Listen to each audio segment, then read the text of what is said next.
今日嘅會。Members, we have a quorum, and I call the meeting to order. Item number 1.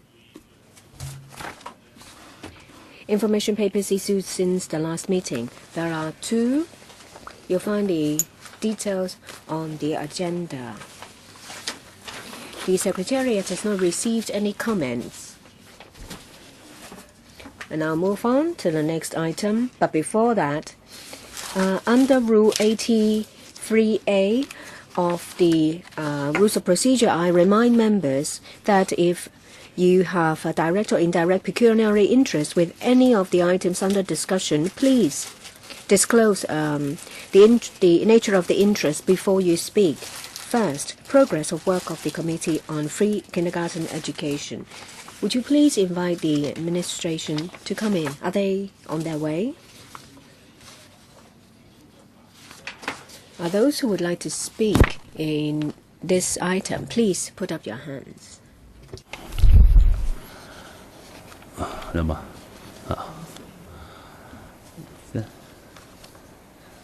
咁耐嘅，好，好，歡迎局長。Welcome, Secretary. 咁今日呢個 We have information paper, LC paper, CB bracket 4852/12 to 1301. I will ask the Secretary to take us through this paper, and there is also a background brief, paper number CB bracket 4852/12 to 13 bracket 02. Secretary, please. The provision of a 15-year free education and better quality kindergarten education is one of the priorities of the current term government. In April, we set up a committee responsible for reviewing the issues relating to the provision of free kindergarten education and make specific proposals to the government. In April 2013, when the committee was set up until now, they have been working very hard, and they've convened 3 meetings. There are 5 subcommittees set up under the committee to go into detailed analysis about the various issues, and they will relate the result to the committee for further consideration. They will discuss about the division of kindergarten education, mode of subvention, teacher salary and salary framework qualification, teacher-to-student ratio, monitoring and government framework. And between May and July, they have held 1 to 3 meetings. And the subcommittees have also held their meetings and started discussions related on issues related to their respective purview. We reckon the committee will complete its work in 2 years, and then we'll make recommendations. The committee will continue to liaise with the sector to listen to their views, and they will also explore the implementation of short to medium-term measures to help the sector face challenges. We will actively accommodate or tie in with their work. We will elaborate further in relation to these specific issues that are of interest to members. Let's see who would like to speak. Let me read out their names. 3 only for the time being. Kenneth Chan, the Deputy Chairman, and also Claudia Mo. Anyone else in the first round? Mr. Long Kok Hong, I'd like to set a time. 4. Question and answer 4 minutes. First, Mr. Kenneth Chan. Thank you. There are 8 pages to this paper, but there is no substance. It just sets out everything that the public knows about the various subcommittees, the membership, and the terms of reference. We expect more substantive information in this progress, and we hope to see Moses Chang, who is the chairman, to come to talk to us. But he said he's on a trip. He's busy in visiting South Korea and also organizing overseas forum. In the past few months, I've spoken to kindergartens to get some basic information, say for example, rental level, and I already released the findings of my investigation. The majority of kindergarten use premises that are only of a short term, about 3 years. They are premises belonging to the government or NGOs, and 12% of the kindergartens use private premises. And this is a very important issue in the development of 15-year free education. I find it regrettable, and I think, Chairman, we should condemn the Secretary for failure to effectively lead the development of the issue. They've set up a number of committees and subcommittees, but they have done nothing. So I'd like to ask, at this stage, what can you tell us, Secretary? Something of substance. Something you have done through the setting up of subcommittees and the committee and the discussions. Something that you have done to take forward the development of 15-year free education. Secretary. May I have 3 minutes to quickly go through the specific issues of the subcommittees. First, on objective teacher professionalism and research, they already had 2 meetings to discuss about kindergarten education for those between 3 and 6, the general direction, and also the setting of bases in the short and medium term. And in relation to operation and governance, in the 2 meetings, the subcommittee has set down the issues to be discussed. First, the needs of operation, including full-day and half-day kindergartens, the staff requirements, and standard school equipment and facilities, and also accountability as well as quality assurance mechanism. And in relation to funding modes, in relation to short, medium, and long term, the major issues, they have already started discussions. There are a number of ideas floated, say for example, increasing the monetary amount of the education vouchers, to relax the ceiling of school fees of kindergartens, to increase subvention to whole-day kindergartens, and also providing more funding to teachers' salary, and also various issues. There are a lot of representatives from the sector, and so the discussion was rather active. And in relation to catering for student diversity, the subcommittee has focused on non-Chinese speaking students and students with special education needs. Thank you.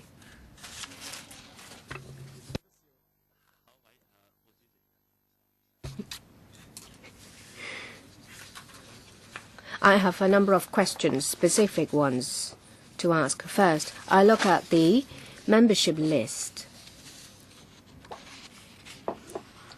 We're very shocked. The ratio of kindergarten teachers and principals amount to about a quarter only. And there are a lot of people and parents from outside the kindergarten sector. So we find it very strange. Who are these people? I see their names, but I don't know what contributions they will make. Why do we need so many people from outside the sector and parents? Can you give us more specific information about these lay members? What are their expertise, and in what capacity are they appointed? And in relation to objectives, teacher professionalism and research, terms of reference first, to review the objectives of kindergarten education and also the interface between kindergarten and primary education. But if you look at the list, you will find it bizarre. Of course, when it comes to interface kindergarten and primary education, there should be kindergarten and primary schools. But we have kindergarten principals and teacher for 2 people from secondary schools, 1 principal and 1 assistant principal, but there is nobody from primary schools. Why? Third, on this membership list, we can't see who in the Education Bureau is the official in charge of this area. So I'd like to know who in the Education Bureau sits on this subcommittee. Then fourth,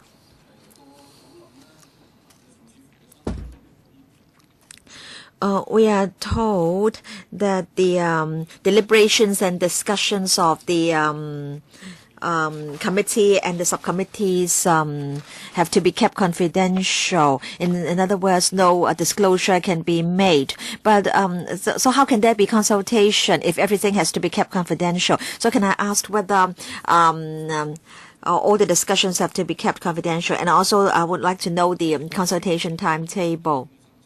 And then I would like to know which subcommittee will be looking at the pay scale or the pay of kindergarten teachers. You've already asked 6 questions. I don't think he has enough time to answer all these questions. Yes, Chairman. Now, in the committee, we have representatives from the sector and from other sectors. Now, for example, we need to look at the use of financial resources. We have to establish costs. We have to look at the amount of resources required to meet demand. We have to look at governance. And, of course, premises and rentals are important. That's why we also have representatives from the real estate sector. And then concerning the subcommittee on student diversity, we have representatives from NGOs sitting on it. And also, you can see that we do have a lot of representatives on the committee and on the various subcommittees from different school sponsoring bodies. But I would like to know more about the lay members, which sectors they come from. Perhaps Mrs. Ip, my colleague, can say a little bit more about the lay members. Yes, Chairman. First of all, let me talk about the representative from the Education Bureau. In the committee, I am the Bureau representative. And then for the first 3 subcommittees, Objective Teacher Professionalism and Research, Operation and Governance, Funding Modes, again, I am the representative. And for the remaining 2 subcommittees, the Education Bureau representative is Ms. Chan. Or Ms. Chong, rather.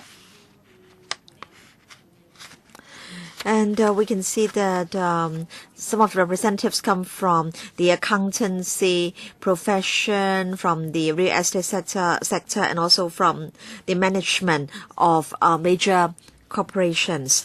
And then in the 5th subcommittee, we have more representatives from the media sector and from parent organizations. So why is it that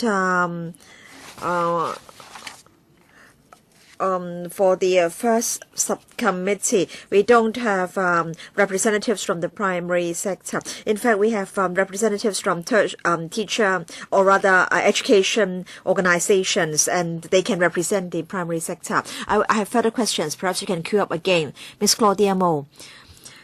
I want to tell the secretary that I am a rather impatient person. In fact, the discussion on 15-year free education 15-year free education has gone on for a long time, and we are told that it takes about 2 years for the committee to complete its work. So, Secretary, are you confident that within your term, in other words, by 2017, we'll see the implementation of 15-year free education for all? Can you give this undertaking? If you are unwilling to give this undertaking, then can you tell me what, in your view, is the greatest difficulty or obstacle at this stage? Now, I'm personally do have confidence the recommendations will be available in 2015, assuming that we will still need to spend some time on consultation. I think we should be able to achieve the objective within my term. But can you give an undertaking? I don't think I can give an undertaking, but I believe members will appreciate my confidence from the personal perspective and a professional perspective. So what is the greatest difficulty at this stage? I think the greatest difficulty is to forge a consensus in the community, because we need to have consensus between the service providers, the parents. We also need to make sure that the resources are available, and we also have to understand public expectations.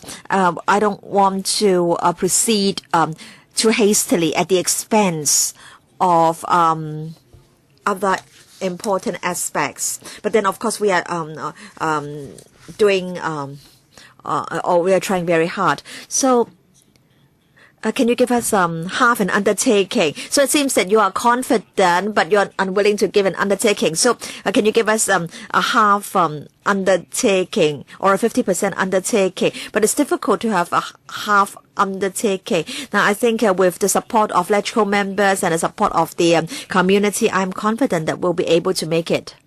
We are glad to see that the Secretary is full of confidence. Mr. Dr Hon.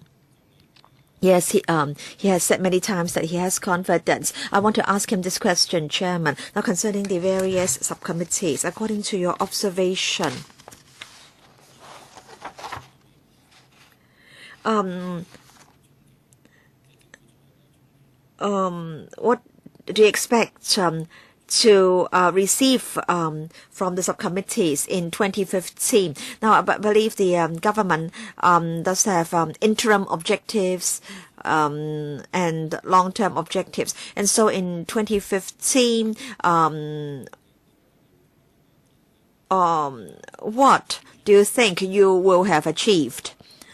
Maybe you need more funding or resources, but maybe in 2015, your boss will have already left, but it doesn't matter. And I can say that, in fact, we do have 50% undertaking. You do have half an insurance policy. There's a difference between death before 30 years old and death after 30 years old. Now, because you've appointed people from the real estate sector to sit on the committee and the subcommittees. So, what objectives do you expect to be able to achieve in 2015, say, concerning rentals?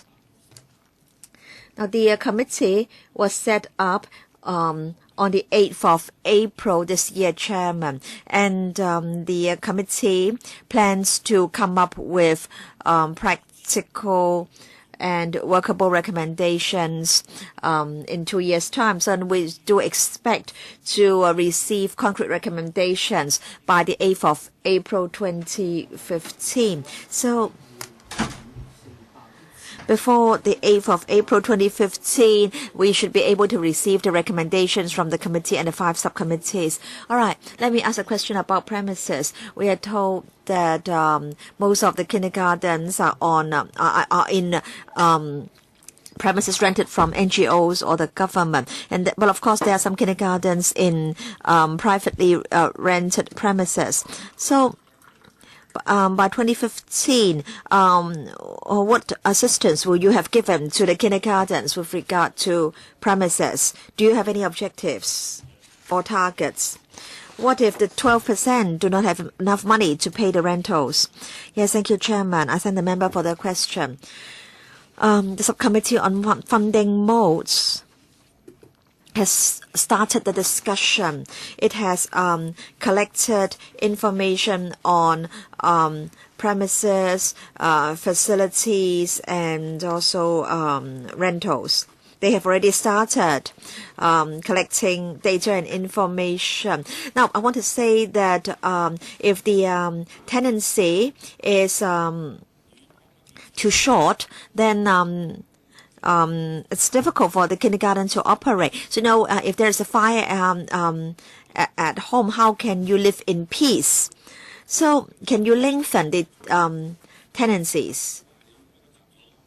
Will you ask the government or the NGOs to extend the tenancies, or will you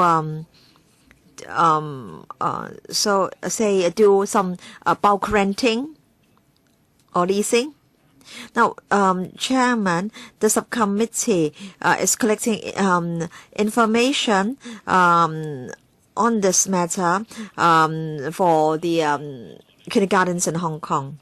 Yes, it's my turn now. Secretary, when you answered Ms. Mo's question, you said that the greatest difficulty or hurdle or obstacle was to forge a consensus in society for free kindergarten education. I want to tell the Secretary that, in fact, this panel within this session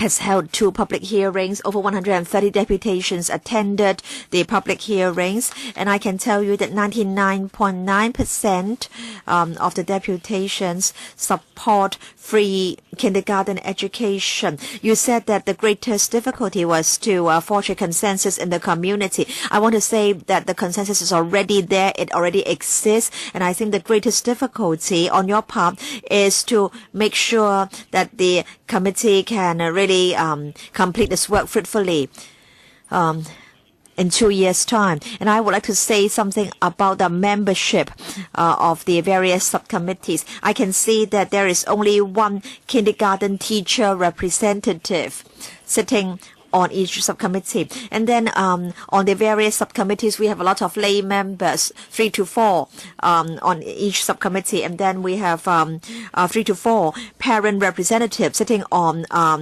each subcommittee. So why is it that in each subcommittee there is only one kindergarten teacher representative? The kindergarten teacher representative is the representative who can really represent the kindergarten sector. So is it that you feel that you've already heard the views of the kindergarten sector loud and clear? Now, there are different channels for the kindergarten sector to take part in the work. We also have focus groups for stakeholders to exchange views on a regular basis. And then when we want to carry out thematic studies, we'll also involve the kindergarten sector. For example, if we want to look at whole day kindergarten schooling, we need to have the input of the teachers. Chairman, if the size of a subcommittee is too big, then that may not be conducive to effective operation and discussion in the subcommittee. But Chairman, I'll see how we can try to obtain more input and participation from kindergarten teachers.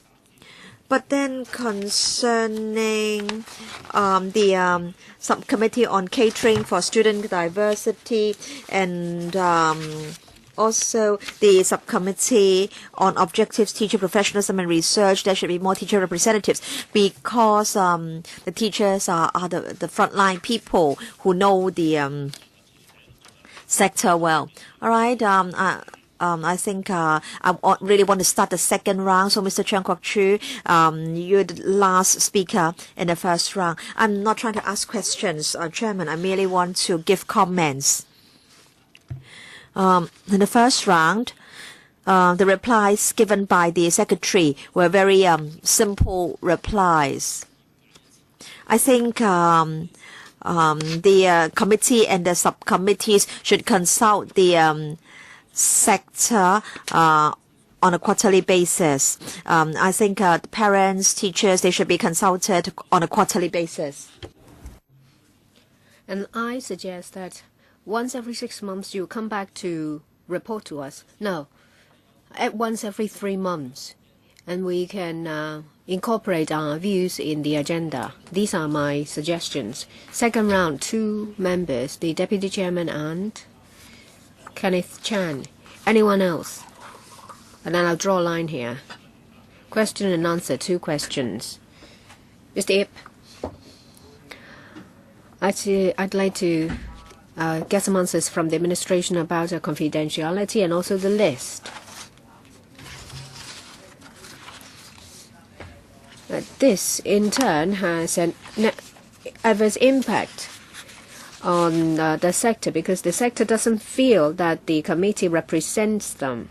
And you said that you would use focus groups to deal with it. Then why don't you ask lay members to do the work of focus groups to find people and to find people from the sector to be in the committee? If you find people who don't know about the operation of the sector to be on the committee, this in turn will delay and slow down the work of the committee. Secretary, 2 points. First, transparency. First, we have uploaded all the information onto our website timely.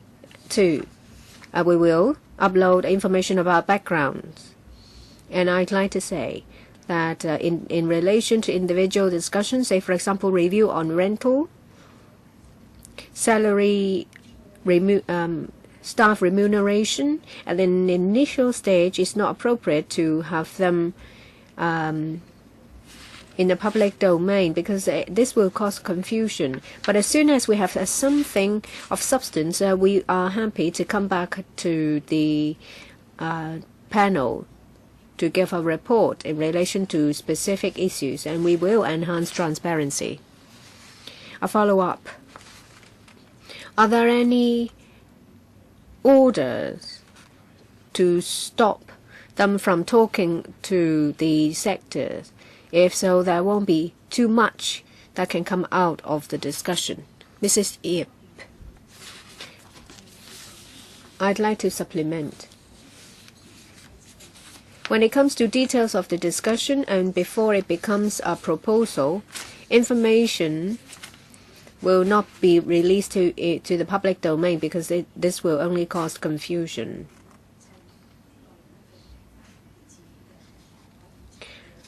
But members will listen to the views of their fellow colleagues, say for example rental.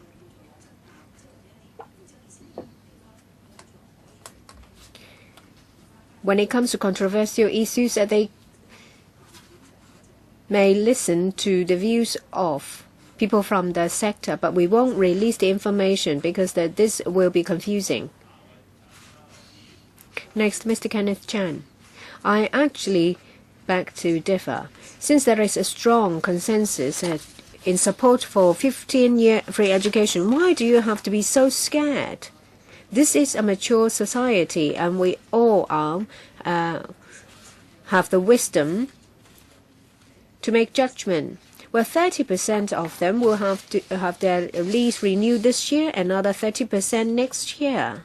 We're all very concerned about this matter. But the more transparent and open you are, then the better, the less confusion there will be, and this will be a drive to help the discussion materialize. We would also like to meet Moses Chan.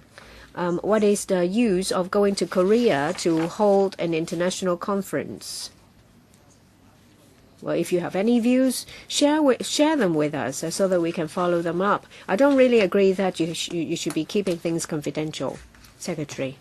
The views are very clear, and we fully understand that members would like to have a transparency, but at the same time, they don't want to have too much confusion. We'll move on to the next item. Review of the subvention arrangements for the English Schools Foundation. Paper number CB4 852/12-13 bracket 03 and a background brief CB bracket 4 852/12-13 bracket 04. And I'd like to ask the Secretary to take us through paper number bracket 03. But I'd like to wait for other representatives.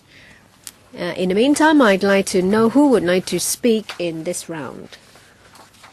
Please put your hands up.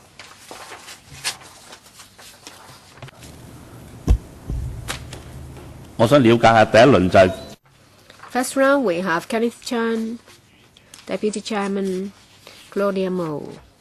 Anyone else?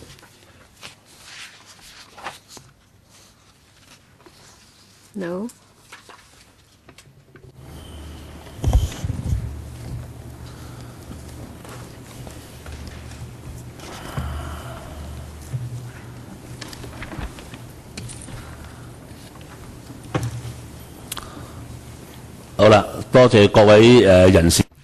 Thank you for attending. I'm not going to go through the introduction. First of all, I'd like to ask the Secretary to give us a brief presentation on the subvention arrangement.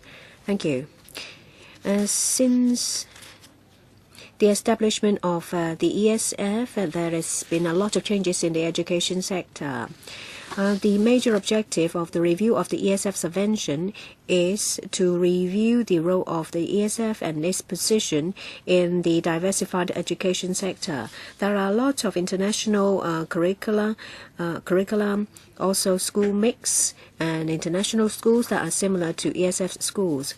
And currently, we don't provide subvention to any other international schools but ESF schools.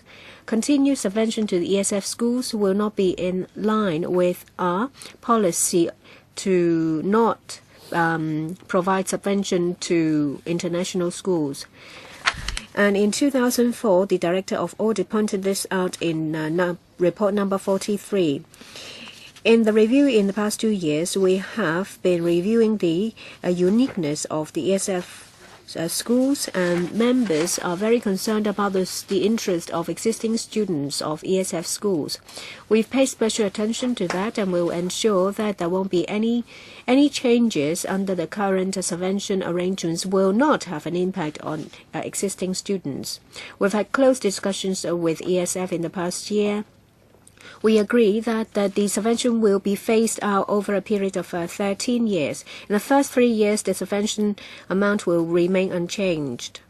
The ESF curriculum will finish in 13, starting from year 2016-17. Year by year, the subvention level will be reduced gradually. And I'd like to say that provision of resources will have to ensure that stakeholders in a similar position will be treated equally. There are views saying that the cancellation of subvention will result in increase of school fees.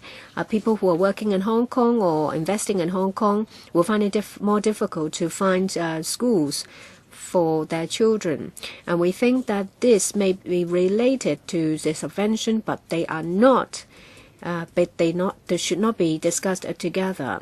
As our report stated, we will step up our efforts to provide vacant school premises and assistance to schools to increase the number of international school places. And we will continue to along this line to ensure that the school fees levels will be reasonable. Subvention to ESF schools will not be in line with the government's policy to not provide a subvention to schools running non-local curriculum. The ESF has done a lot of work, and we've liaised with them. In the end, we've got their consent about our proposal. I'll be happy to answer questions. We have with us, apart from the administration,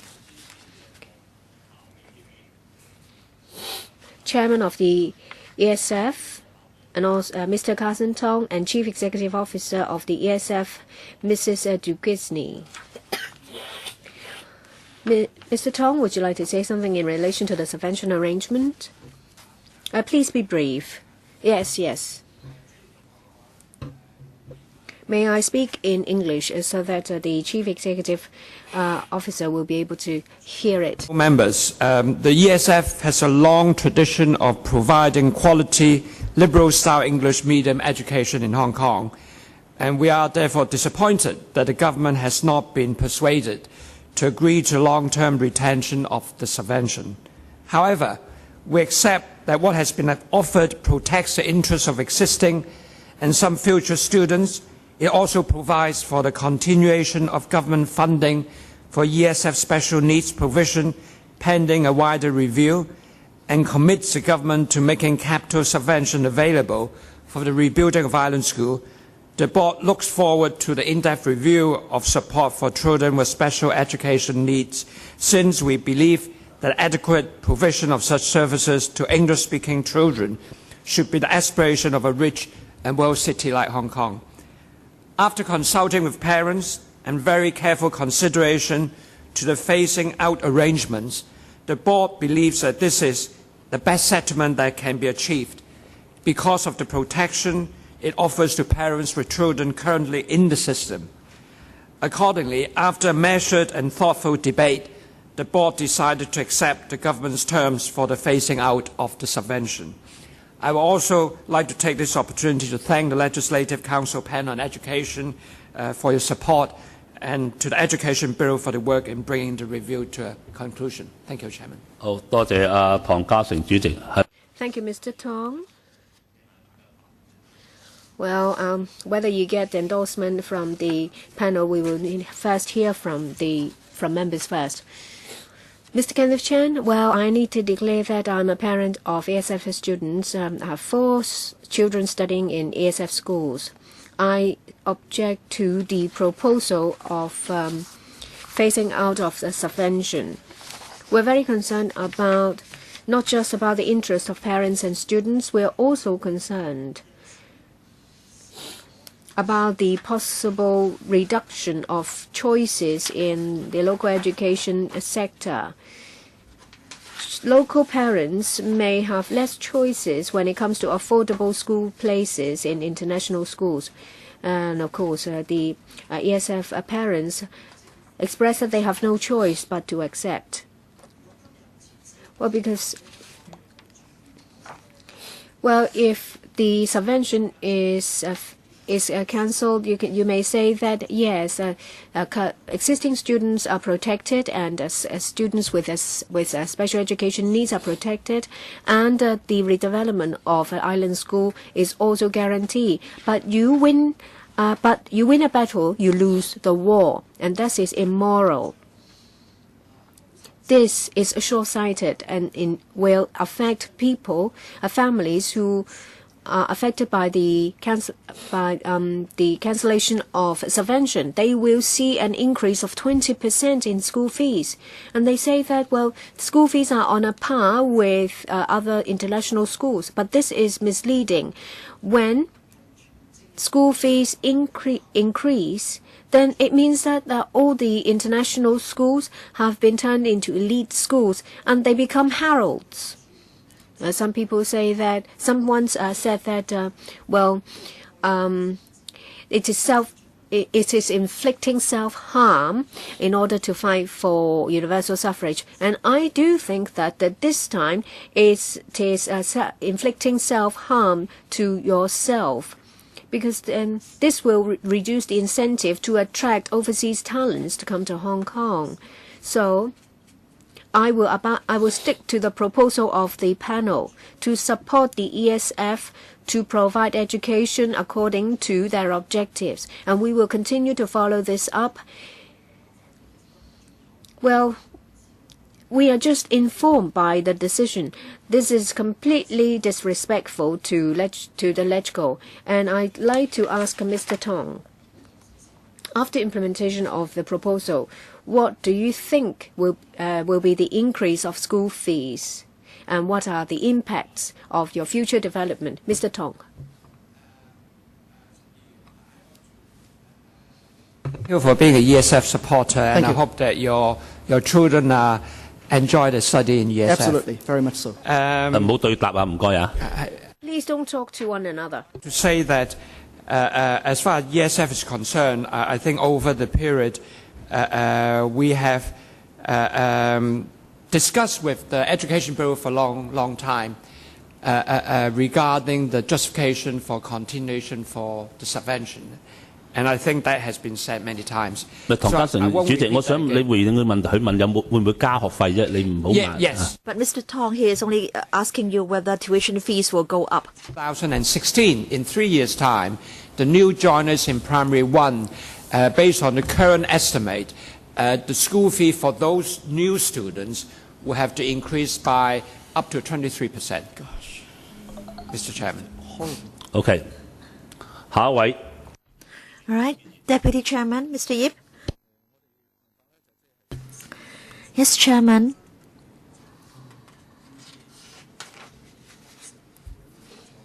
Now we understand that this present proposal has something to do with the historical background and development of the ESF. I would like to now refer to para 9 of the paper. And I quote, the EFS has committed that cohorts already in the ESF primary and secondary schools before the phasing out starts in 2016-17 school year will continue to benefit from the government subvention, and their tuition fees will not be raised due to the progressive withdrawal of their recurrent subvention. So I want to ask a question about this undertaking. Can I know about the nature of this undertaking? Is it going to be a verbal or a written undertaking? And then for the tuition fees in the future, Mr. Tong has told us that the increase may be about 23%. So in future, will the government play any role in this exercise? For example, coordination, monitoring, and so on and so forth. I'm talking about the role of the government. I think the Deputy Secretary can give a reply concerning the government's role. Yes, Chairman, there are two questions. Concerning protecting the interests of existing students, we have put the arrangements in writing to the ESF, and the ESF has also replied in writing or confirmed in writing. Concerning para 21 and para 22, of course, there will be further discussions, and I think it's likely that they will keep separate accounts and will make sure that in the future the government subvention will only apply to the students whom we've pledged to protect. And concerning increase in tuition fees, now for ESF schools and other international schools, if they want to increase their tuition fees, they put their applications to the Education Bureau. The Bureau looks at a basket of factors, whether there's a genuine need for an increase, inflation, whether parents have been consulted, the tuition fees charged by similar schools, and so on and so forth. In other words, all tuition fee increases have to have your approval. Yes. Chairman, I wish to follow up. And then there is this subvention concerning students with SEN. So with this subvention,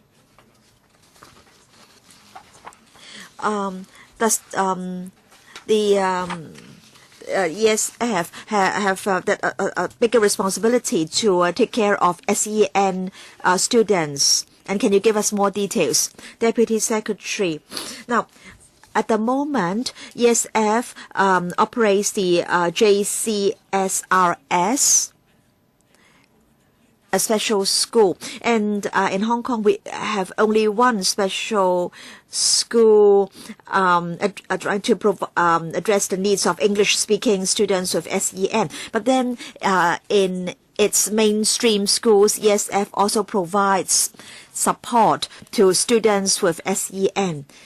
And in fact, it is explained in our paper that other international schools also provide such a service, but then ESF is a pioneer in this regard, and also ESF has 14 schools that are providing the service. So we want to have a review first with regard to the this type of service provided by other international schools before we come to a decision. Ms. Claudia Mo. Utterly, absolutely disagreeable to the argument that the ESF schools should be put on the same par as international schools in Hong Kong. ESF schools are different. They are unique for the traditional reasons. And all along, I personally have this feeling that the ESF schools are sort of international, but then it's also kind of publicly funded. And let's be honest, it is cheaper. ESF fares are cheaper, right? And now you're saying, oh, well, as we do not subsidize international schools in general, so well, except for the land, of course. We shouldn't subsidize ESF either, and there will be this supposedly, well, not that long-term taking away of the historical subventions and so on and so forth. This is very saddening, because you are actually taking away yet another choice from Hong Kong parents who are keen to have their children to have an English education. Okay, of course, therefore, outsiders coming into town who would need education for their children who are non-Chinese speaking. But you have to remember that many international schools are in Hong Kong for specific reasons. Say the French school was established essentially, initially, to serve the French community in Hong Kong, right? And even the English stream would give priority, I understand, because my kids went to the French school because at the time I was working for the French news agency and so on and so forth. So they do have other reasons to be there for the specific student targets. Now, my question is, it's now a fait accompli. There's no further arguments. The government proposed this retraction of subvention, and the school had to be disappointingly agreed to all that. Now, my question is, okay, 23% in rise in school fares. How do such rise or rises in future in ESF school fares compare to international school fares? And the second question is, of course, international schools, most of them, I understand, do demand debentures, right? You need the debenture to get your kid in. ESF schools wouldn't start doing that, would they? Two questions. Thank you. Thank you very much, Chairman, and the question. Two particular points here, then I'll ask the Deputy Secretary to provide further details. First of all, and I remember that in 2004, when the Audit Commission completed the report, and then subsequently in the education panels, we have had quite a number of debates and discussions and decisions made on the subject. Question was trying to be sure when we are implementing the decision, be compatible, be acceptable to all key stakeholders. On that ground, that's why the 16 years proposal come into being after over years of debate, number one. Number two, in terms of the debenture, let me ask the Deputy Secretary. I want to say something about tuition fees. Now, in fact, in the paper, we've given members information about the tuition fees charged by other international schools. Now, of course, you see that the fees charged by ESF schools are lower because of the background. But and I think we've already got the information in the paper. What about the benches? Now, as we can see, ESF has no plans to require parents to buy the benches. But then in future, for the maintenance of the school premises, they may consider this option. And then we'll look at the proposal. Now, because for the other international schools, the buying of the benches represents a relationship between the school and the parents, and we may not need to interfere. But then, of course, we'll seek legal advice as to whether there is a need for us to give approval. I think we should ask ESF to give a reply as well. Mr. Tommy Zhang, I think I really can't make all my points and get replies within 4 minutes. I don't need replies. All right. First of all, I need to declare interest. My 3 children used to study in ESF primary and secondary schools, and I used to sit on the board of ESF on behalf of LegCo, and in fact, in my term, I proposed that there shouldn't be a LegCo member sitting on the board, and members also supported the proposal. So I think apart from Mr. Kwok Him, nobody else in this conference room has been following up on this matter for such a long time. Now I think we can look at the annex, and you can see that at the time we felt that ESF was like an independent kingdom, and in fact, a principal or an executive brought along people to lunch, and it was a lavish lunch, and also all the problems were pointed out by the director of audit. So out of the 100 odd members on the board, I was one of them, and I was very hardworking. I tried to attend all the board meetings, but then they decided to hold board meetings on Wednesdays, and I was a electrical member. I could not attend a meeting, and I've complained to Professor Lee Mack many times. All right, anyway, I want to say that at that time we said that the governance was not good, the management was not good. It was not that the quality of the education service it provided was not good. I remember early this year, there was an oral question raised in this council.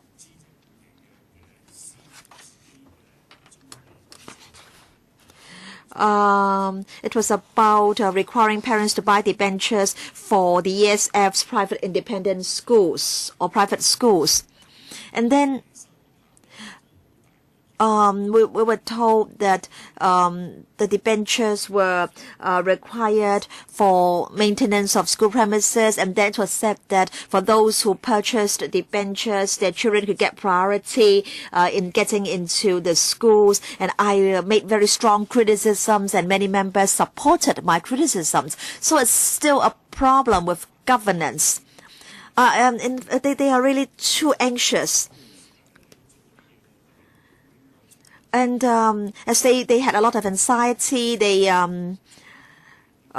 decided to take certain courses of action. They were too desperate. So why was it that the Education Bureau did not intervene? Why was it that the Education Bureau did not say anything? But then, despite what I have said, it doesn't mean that the Liberal Party supports the phasing out of the existing subvention. I think what's important is that the Education Bureau must make sure that the money is used on teaching and learning.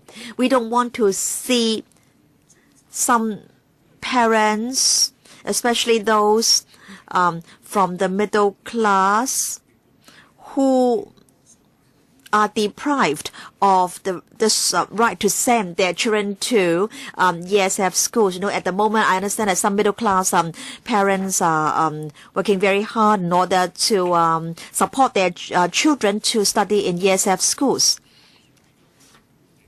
I want to say that, in fact, for the local curriculum, we should see how we can introduce IB curriculum or other curricula into our local schools or the local curriculum. All right, thank you very much, Mr. Tommy Zhang. I think that's all for this item. Thank you very much, and I thank Mr. Tong and his colleague for coming. That's the end of this item. And let's now move on to item 3 on the agenda. Progress on enhancing the education support for non-Chinese speaking students. Paper number CB bracket 4852/12 to 13 bracket 05. I'll ask Mr. Kevin Young, Under Secretary, to give us a presentation. Who would like to speak in this round? Please push up your hand. And I know that Ms. Claudia Mo has moved. Well, we'll move a motion, and the motion is being distributed to members. Ms. Mo, would you like to discuss this motion when we're asking questions instead of having it a separate item? Now I ask Mr. Kevin Young, Under Secretary for Education, to take us through paper CB bracket 4852/12 to 13 bracket 05. Well, Hong Kong is a pluralistic society, and non-Chinese speaking people are part of society, and we would like them to integrate into our society to be part of this big home. And Chinese is a complicated language, especially for people who are non-Chinese speaking. In December last year, in relation to support to NCS students, we have sought views from the community. We've received a lot of valuable comments, and we've also liaised with different stakeholders. We would further improve our support service. First, the support support mode, say for example, designated schools. In relation to this, the ratio of NCS students in designated schools are quite high because this is good in pooling resources together to provide assistance for NCS students to learn Chinese, but it lacks an immersion environment for NCS students to learn Chinese, and these schools incline to adopt a easier Chinese curriculum. Other schools are afraid of the labeling effect, so they refuse the government's grant so that they won't become a designated school. In 2013-14, we will revise the mode of the support. For schools taking over 60 or more NCS students, we will give them a grant of 300,000 to 600,000 to these schools, and about 70 schools will be added to the so-called designated schools.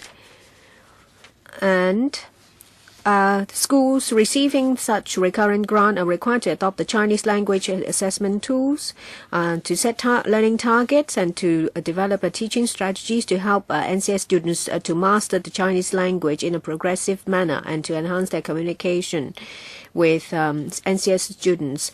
We will organize briefing sessions for NCS parents. In the end, we hope to change the ratio of NCS students and local students. In relation to change in the Chinese language curriculum development, we've heard feedbacks on the curriculum, and we want to help NCS students to improve their Chinese proficiency. We think that the faster and the better they learn the Chinese language, it will help them integrate into our society.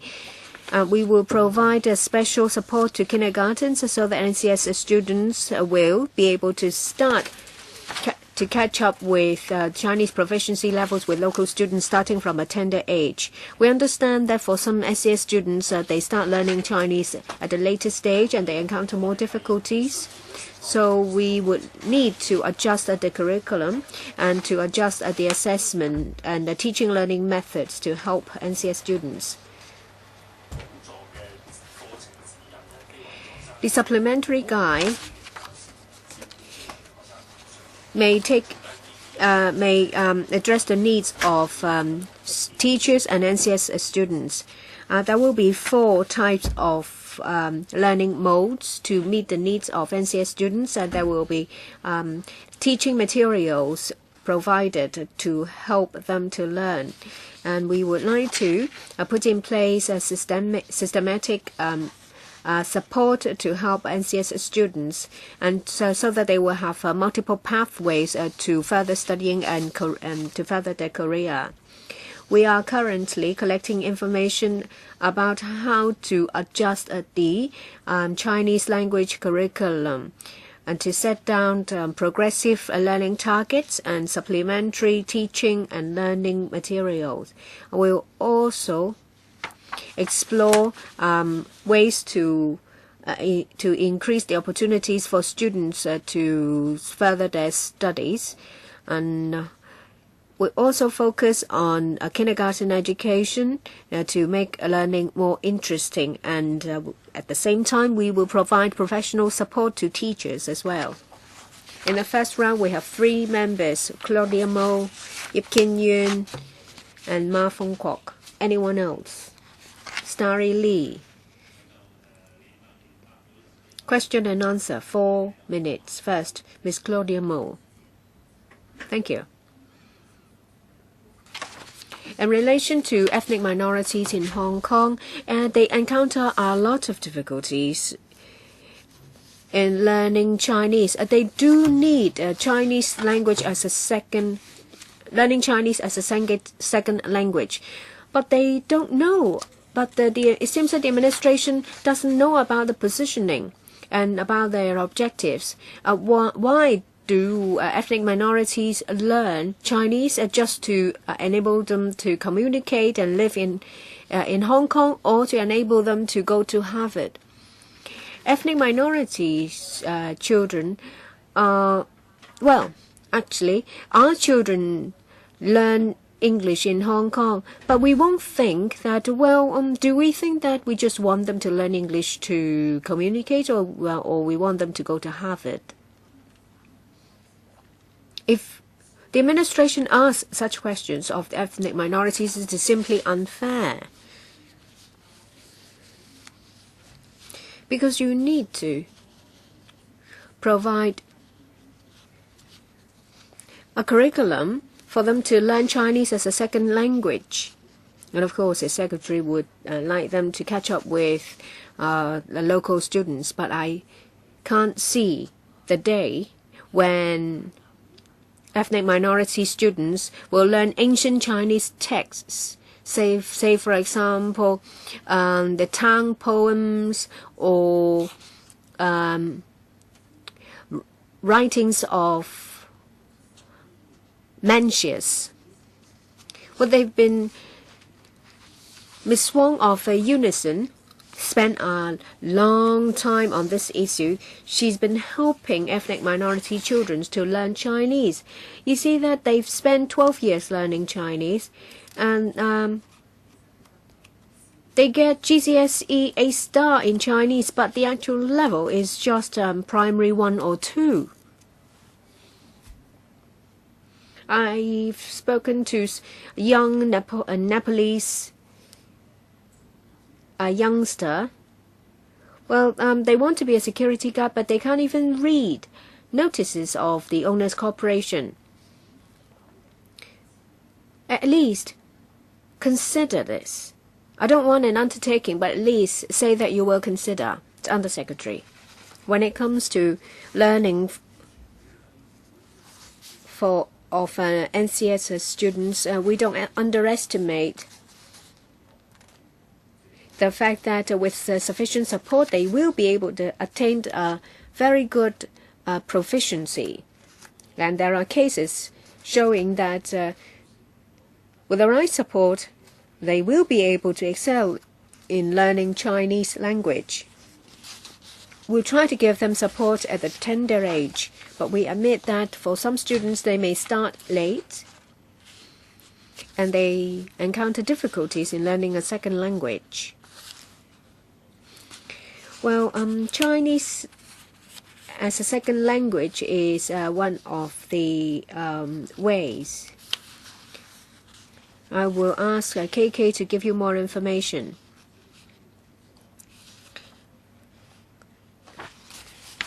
We will find ways to teach Chinese language in a systematic way to help NCS students to learn Chinese and, if possible, bridge them over to mainstream schools. We are gathering experience to work out a continuous structure so that NCS students will start learning Chinese from a tender age to meet different needs. We have very little time today and we have to deal with Ms. Mo's motion, so there won't be a second round. Anyone else in this first round? Ma Fung Kwok, Starry Lee, Deputy Chairman, and Leung Kwok Hong. Anyone else? I'll draw a line here. Deputy Chairman. Just now you mentioned NCS and learning Chinese as a second language. This is related to Ms. Mo's motion. I'd like to ask, does the administration know that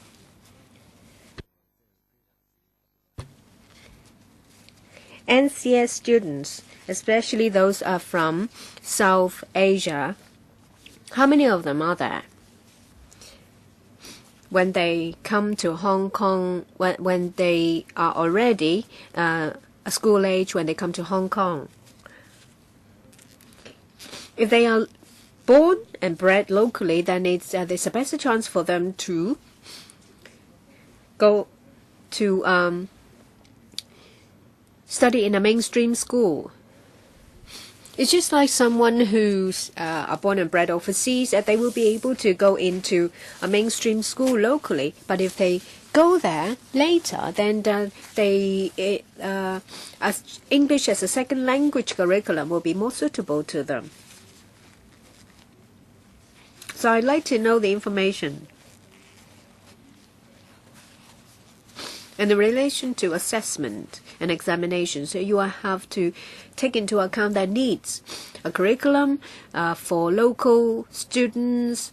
There is a higher requirement when it comes to culture, say for example, ancient texts and also poems, say for example. Whereas for children who came to Hong Kong at an early age. For the other group, then you may require them simply to master Chinese, vernacular Chinese, Chinese as a modern language. So I'd like to know, do you know the rough number of the students I just mentioned? I'd like to defer to Dr. Chan. According to the Census and Statistics Department, we look at their identity, proof of identity, whether it's a local birth certificate or passport. Majority of them are born locally. There are about a quarter of them who come to Hong Kong with a passport. We use that as the basis, and we will try to help locally born students to integrate into the mainstream schools so that they will have a proficiency just like local students. There are some who came to Hong Kong on the strength of their passports. They might have left and come back again, and we would provide a curriculum that would help them to find employment and to give them a learning to give them lessons to learn practical Chinese. Mr. Ma Fung Kwok.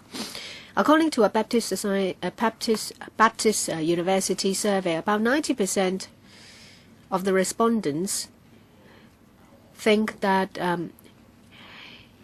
NCS students mixing with local students would pose greater challenges. 80% of the respondents said that that mixing together will make it easier for them to learn. Well, of course, if you mix the students together, it will help integration. But at the same time, such arrangement will affect the confidence of NCS students because they may be afraid that they don't catch up. Teachers will have to spend more time to take care of this group of students. As a result, it will then in turn affect learning progress of local students, of Chinese students. So whether there is an arrangement for Chinese as a second language, can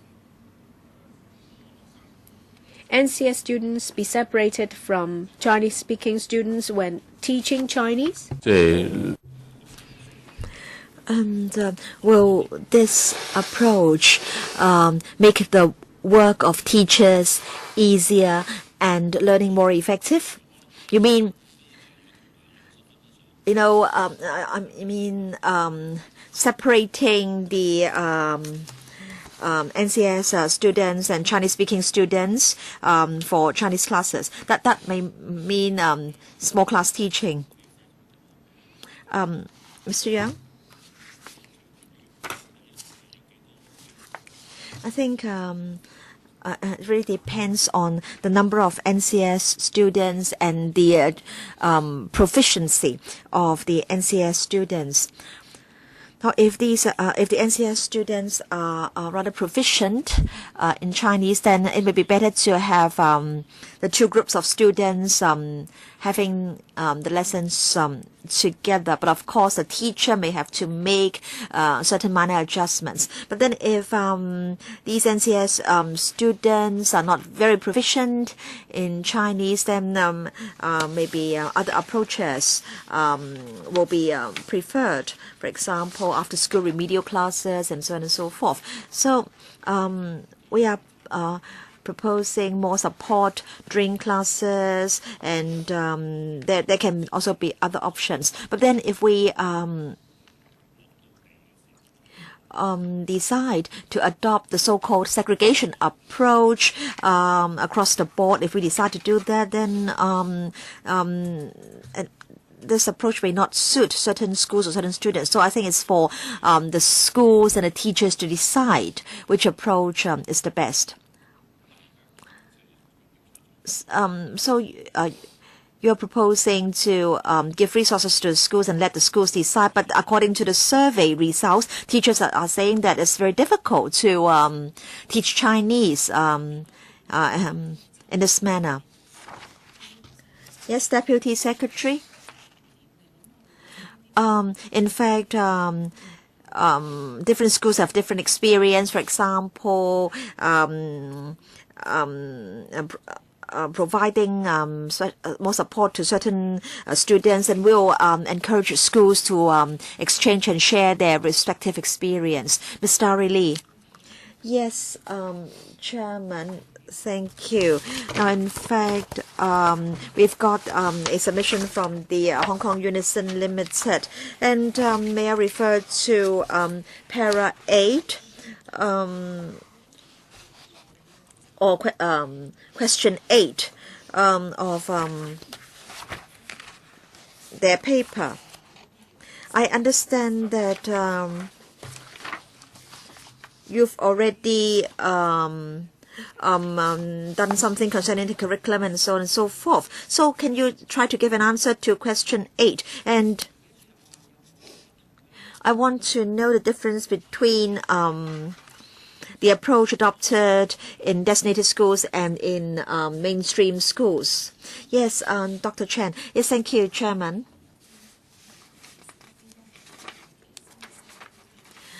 I understand that some schools do have difficulties, especially schools which have taken in NCS children only recently. Now, because some teachers only know how to teach Chinese as the first language, and we understand that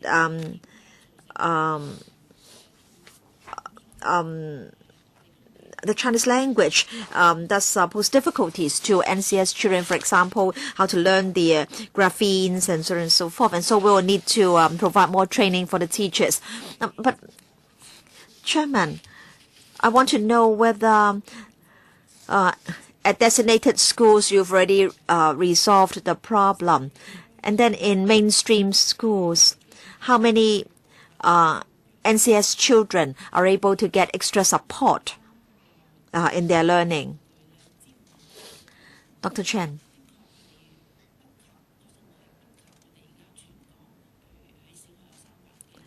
We have over 300 primary schools and over 200 secondary schools, and the support teams can't really provide service to all the schools. So teachers will have to really try to do their adjustment. But then for primary schools, I think they've made an early start. So can I ask this question? When will all the NCS children be able to get extra support when they learn Chinese, whether they are studying in designated schools or mainstream schools? I can give the figures to the member later, but I want them to give me an undertaking. When will they be able to provide the support? Jessie, Dr. Chen was talking about professional support for the schools. Now we have designated schools as well as mainstream schools, and I want to say that in 2013-2014 there will no longer be designated schools. Now there's if schools have taken in NCS children, then they will come to us for the subvention. At the moment there are 31 schools, but from 2013-2014 onwards, now for all mainstream schools which have taken in more than 10 NCS children, they will get the subvention to strengthen support for NCS children. They can use the money to buy teaching materials or hire teaching assistants, and as a result, there can be smaller class teaching. We will not dictate which approach the schools should adopt. It really depends on a number of factors, including the number of NCS children. In fact, some schools have local students who are not doing too well in Chinese, and these children are also put in the remedial classes. So I think a school-based approach is preferred. Mr. Leung Kwok Hong. Yes, Chairman. So today we are discussing in our agenda ESF schools as well as NCS students. No, these are all students. Now some want to learn in an English teaching environment, and then there are these students who need to learn Chinese, and in fact that's because they need to earn a living later. I believe not many of them are really very attached to the Chinese language. But of course I want to say that if people are interested in the language, then they will be able to master the language very well. In fact, there are many expatriates who speak very good Putonghua, much better than I do.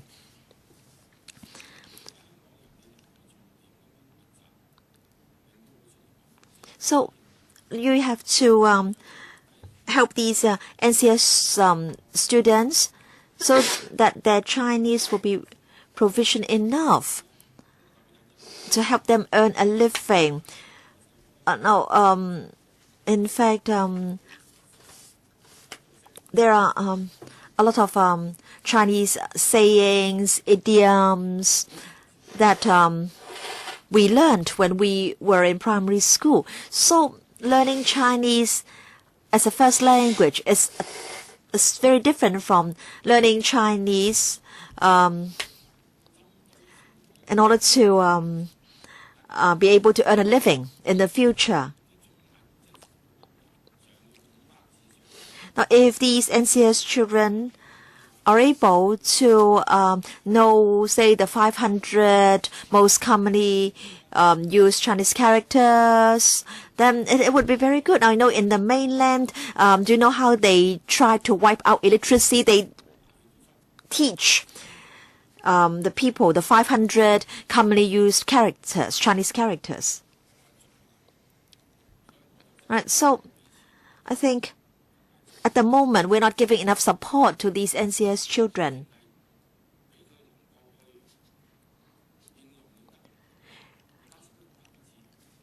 Teach them how to use the language in their daily life. Teach them 500 characters, 700 characters. Now, I am very unhappy because today we see the juxtaposition of ESF and NCS children. It's like heaven and hell.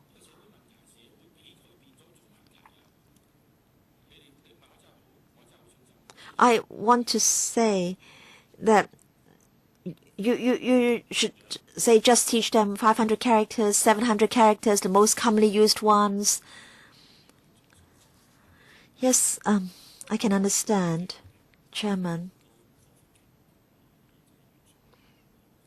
that we can't expect NCS students to achieve first language proficiency. And so, in fact, we've started a pilot scheme for NCS children concerning Chinese in the workplace. And this qualification is pegged to level 1 to 3 of the qualifications framework. Now, Chairman, I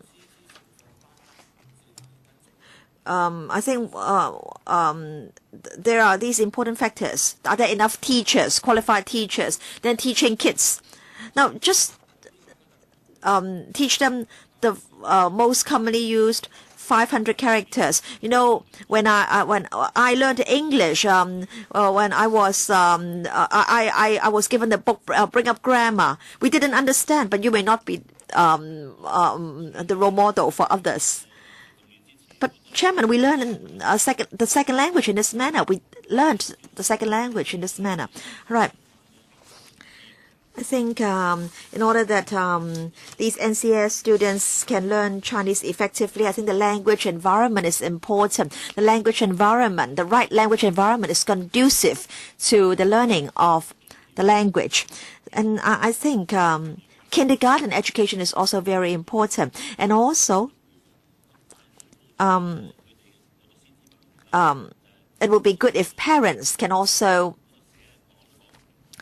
help. But then for NCS students, many of their parents do not speak Chinese, not to mention reading Chinese. So can you offer programs to help parents so that parents can work closely with schools to help NCS children learn Chinese more effectively? Yes, we understand that support for parents is also very important. So, in fact, we've tried to enhance or refine the summer bridging program for NCS students progressing to P1 to P4 by allowing parents to join the program as well. We hope that parents can begin to understand how their children are learning Chinese. And we also hope that we can encourage parents through community activities to come into contact with the Chinese language, to come into contact with the language environment. Anything else from the Deputy Secretary? No, Dr. Fernando Zhang, I want to say that I've already drawn a line for the first round, and now I need to deal with Ms. Claudia Mo's motion.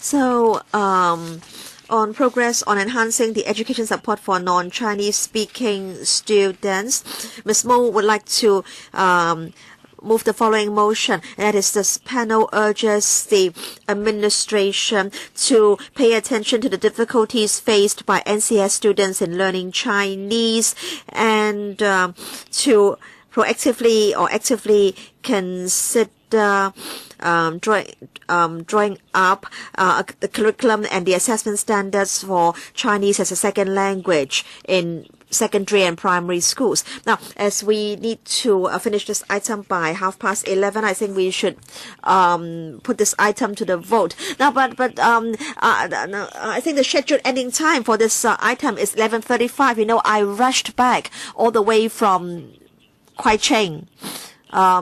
All right, but Chairman, you can deal with Ms. Mo's motion first. All right. So for those who support the motion, please raise their hands. 田北辰1、2、3、4、5、6、7、8、9定8？舉多次，對唔住，舉多次你。3、4、5、6、7、8。譚耀宗9啊，譚耀宗9係啊。反對。All right. Those who object. 黃一文，等我主持個會議啊。Mr. Wong, let me conduct the meeting. All right. Abstentions. 1. 9, 4. 1 abstention, none against. And so this motion is carried. Mr. Fernando Zhang, sorry. I'll give you 4 minutes, including replies. Thank you. Of course, I support Ms. Mo's motion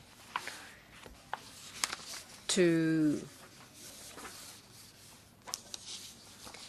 formulate a curriculum of Chinese as a second language and the assessment standards. This is a promise in the CE's manifesto, but as many things, once again, he goes back on his words. We see that the Education Bureau is very reluctant to go along this path. We find it really regrettable, and I think if nothing is done, we will have to move a motion of regret to condemn the Bureau. Well, for students, in relation to students with disabilities, it's fairer in a way, because whether you are ethnic minorities, it happens to you. But for ethnic minorities,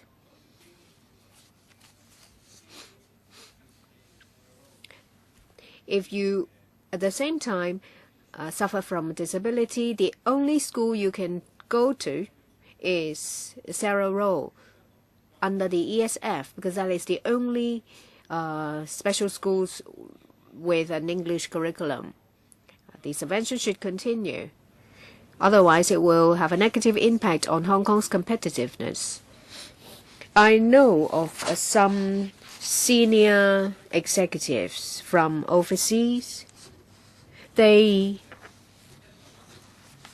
leave Hong Kong because there are no suitable schools for their children who are disabled.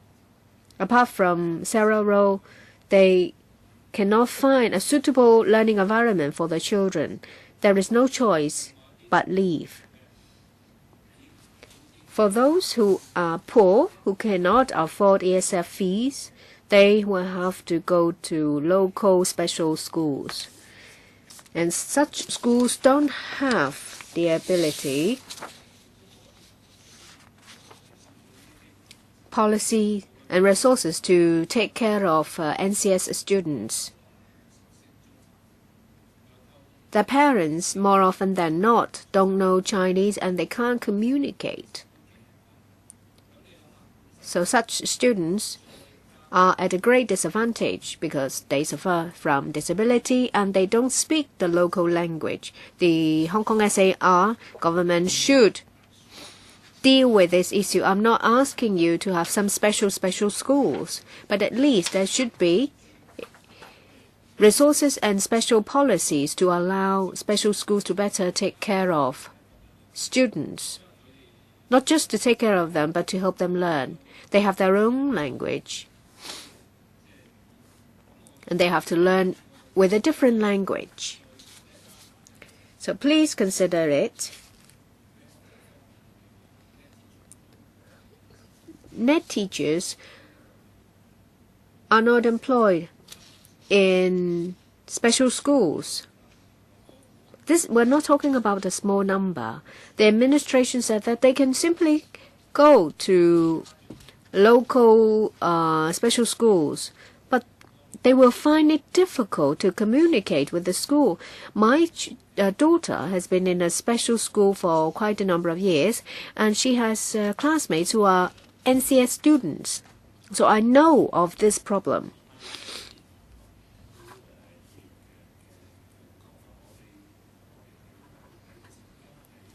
Undersecretary. Yes, we are aware of this issue. If there are NCS students in special schools, we provide them with NCS students support if the number is small. And there are different ethnic groups. Then the resources will be more, and they can use their internal resources, and they can talk to us as well. Next item. Sorry, Mr. Raymond Wong, we have to move on to the next item. It is the latest development of a native-speaking English teacher scheme.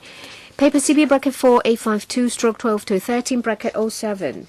Secretary, do you have to wait for your colleagues to come in? Well, perhaps I can briefly take you through the paper. And NET scheme is one of the measures to enhance the English capabilities of schools. In 1998 and 1999, the enhanced NET scheme in secondary school was introduced in public sector secondary schools. This will give better opportunities for students to come into contact with an English environment, and this will also enhance the capability of local English teachers. The NET teachers will act as resource teachers and will support and collaborate with local English teachers in the design of school-based English language curriculum to develop learning and teaching materials and to enrich the English language environment, as well as enhancing the professional development of English teachers and organizing co-curricular activities. They will also arouse the interest of children in learning English. In relation to the two NET schemes, the Hong Kong Institute of Education cooperated with the University of Melbourne to study the effectiveness of the two of these schemes. They have looked into the role of a resource teacher as NETs and also the the effectiveness of enhancing the English capabilities of schools. We find that they have increased cooperation with local English teachers. We have also revised the guidelines of PNET schemes. We have improved the schemes as a whole to improve the development of local English teachers as well. We have to enhance our education of the two written language and the three spoken languages. This in turn will improve the English proficiency in schools. We support NETs working with the local English teachers to improve the English teaching and learning abilities in schools. They will also help to introduce innovative learning and teaching strategies. They organize workshops. They will arouse the interest of learning English amongst students. We are planning to, in relation to PNET and ENET, conduct a more focused territory-wide guidelines to take stock of the effectiveness of the schemes and to pave the way forward. We have with us 4 members: Raymond Wong, Claudia Mo, Ip Kian Yuen, Fernando Zhang, Michael Tian, Starry Lee. Are there anyone else in the first round? Priscilla Leung.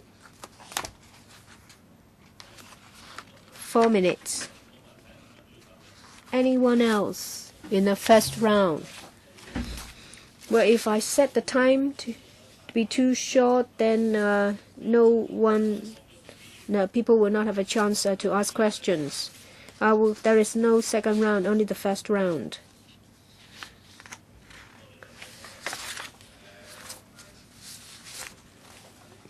Raymond Wong, thank you.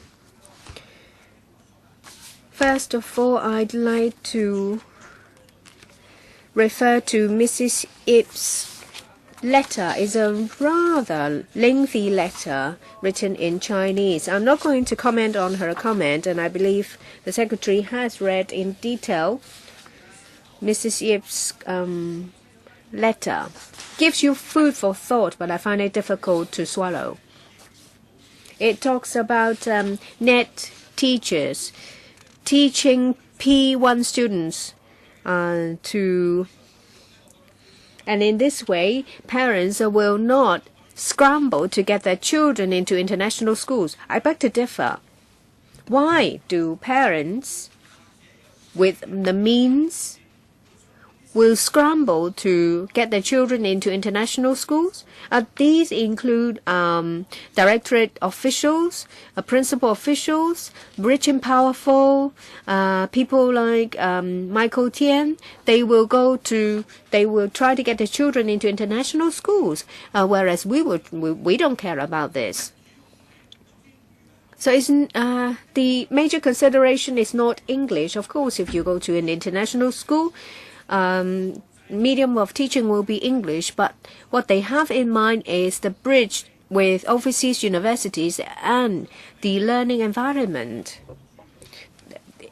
Well, most of the children will go to study overseas, so the deduction of Mrs. Yip is flawed. She thinks that net teachers teaching P1 will result in less parents scrambling to get their children into international schools. That doesn't stand. She also mentions about asking net teachers to talk to students during recess all over the school. These net teachers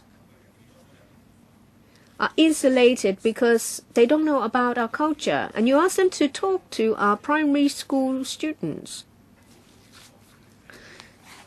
Teaching English will only succeed if the students are interested, and you have to provide them with the environment conducive to learning, to avoid rigid learning, to spoon-feed them. As soon as students fall in love with the language, they will take it upon themselves to learn, and it will definitely be successful. You can't simply spoon-feed them. It doesn't mean that if you can talk to a foreigner, then you are superior. And still, we are xenophile. Of course, we've been a colony for many, many years. So if you can communicate with them in English, you feel superior. But English is just like any other language. It helps us communicate. And English is a good language to help you think because it's more precise. Look at the judgment of Peter Chan. It's more like a mainland Chinese judgment of. It's more like a judgment of a mainland court, because if it is an English, if you think with the English logic, it will be more precise and less. Less judgment on moral. I don't object to the net scheme, but when it comes to actual implementation, well, I really cannot accept Mrs. Yip's view, Ms. Claudia Mo. I have a question for the Education Bureau net scheme. I think the PTU, for what they've done in the past 6 to 7 years, through them I visited many secondary and primary schools, and every time I will ask them the effectiveness, progress of the net scheme. The conclusion I draw is that it is not useless. Of course, it depends on the teacher. If it's a lively teacher, then students love them. But as a whole, in traditional famous schools, they are the icing on the cake, because you can see in these famous schools, teachers speak English with students during recess. Just chat with them, asking them why they failed to hand in the homework. For non-famous schools, it's not icing on the cake. And it's not even a help when you most needed it.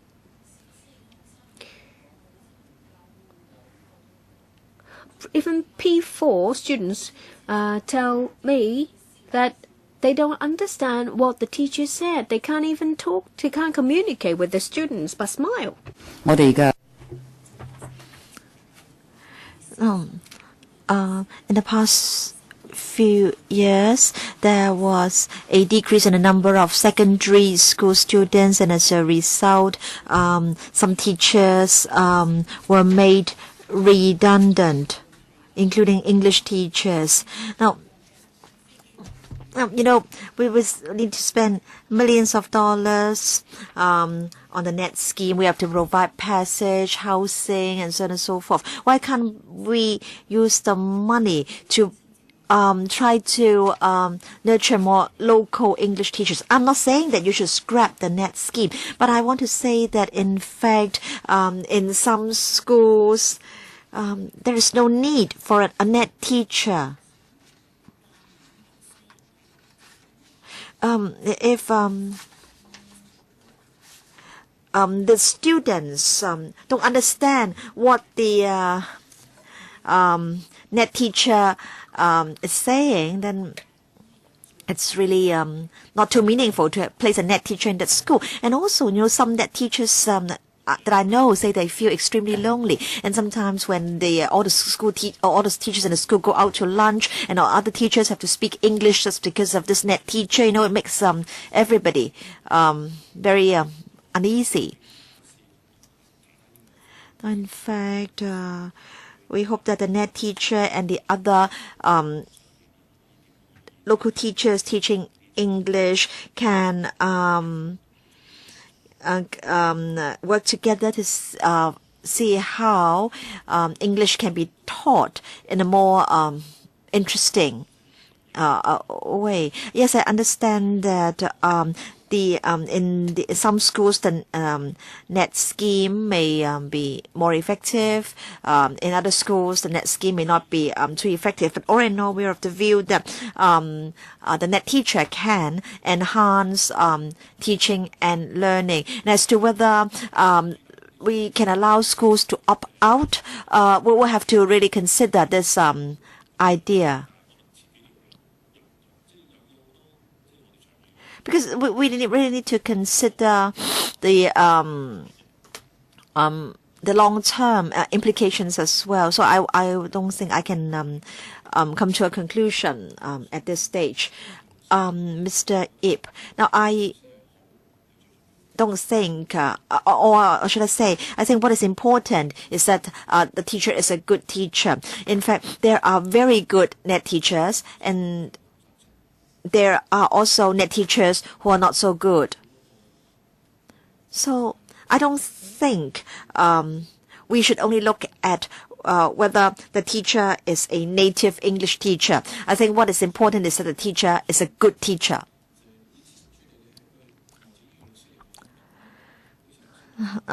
just stand in the shoes of these net teachers. Now, I'll say if a net teacher comes to Hong Kong, he or she may feel very lonely because he or she may be the only expatriate in the school. But at the same time, the net teacher has a very attractive remuneration package. The package may be better than the package enjoyed by the assistant principal. In other words, the money spent on one net teacher may be enough to hire 3 local teachers. But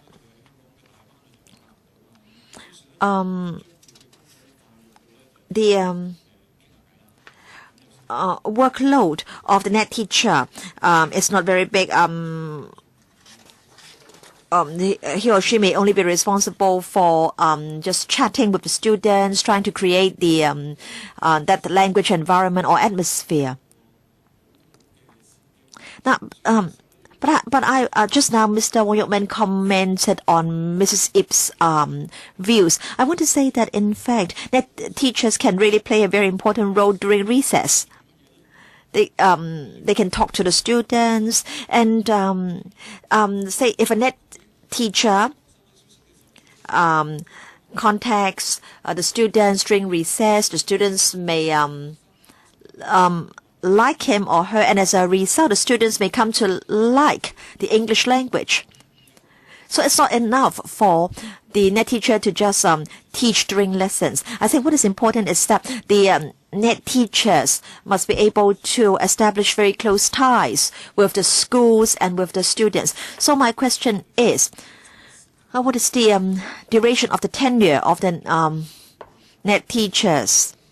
If they are hired only for a short period of time and then they have to leave Hong Kong, then net teachers will not be able to cultivate a sense of belonging to the school, to Hong Kong. If net teachers merely regard themselves as temporary staff members, then the effectiveness of the scheme will be affected. Now, usually the contract for a net teacher lasts for 2 years, Chairman. And usually a net teacher stays in Hong Kong for an average of about 6 years. In other words, 3 contracts. In the past 2 years, the wastage rate of net teachers was about 20% or so. Or 16 to 17%, in fact, less than 20%. 16 to 17% of the net teachers on the average per year decide not to renew their contracts and they wish to leave Hong Kong. So in other words, among the 16 to 17% or the 1/5, some may only work for 1 contract and some may only work for 2 contracts. In fact, I just want to say that we want them to stay for a longer period of time, and also even though they are given a very attractive remuneration package, they have no promotion prospects. And I think this is really a very unique situation. Yes, Mr. Fernando Zhang. Yes, thank you, Chairman. I think this net scheme on the whole produces good effects. But of course, there are certain problems. And although the wastage rate is less than 20%,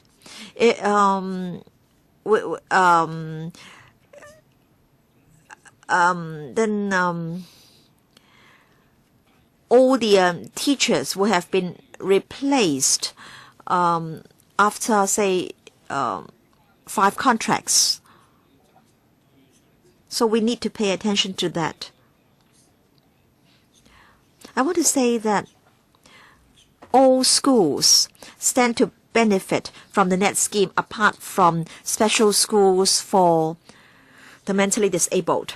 I don't know why.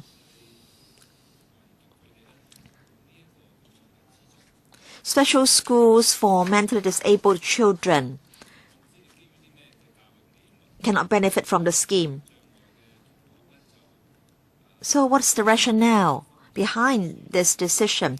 Why is it that you think there is no need to provide a net teacher for a special school for mentally disabled children? Perhaps I'll give more time for the Bureau to give a reply.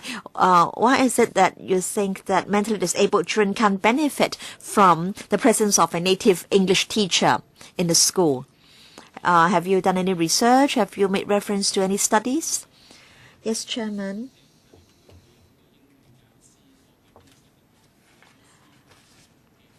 Now, in fact, there is a JR case going on this matter, and so it's not appropriate for me to give any comments at this stage.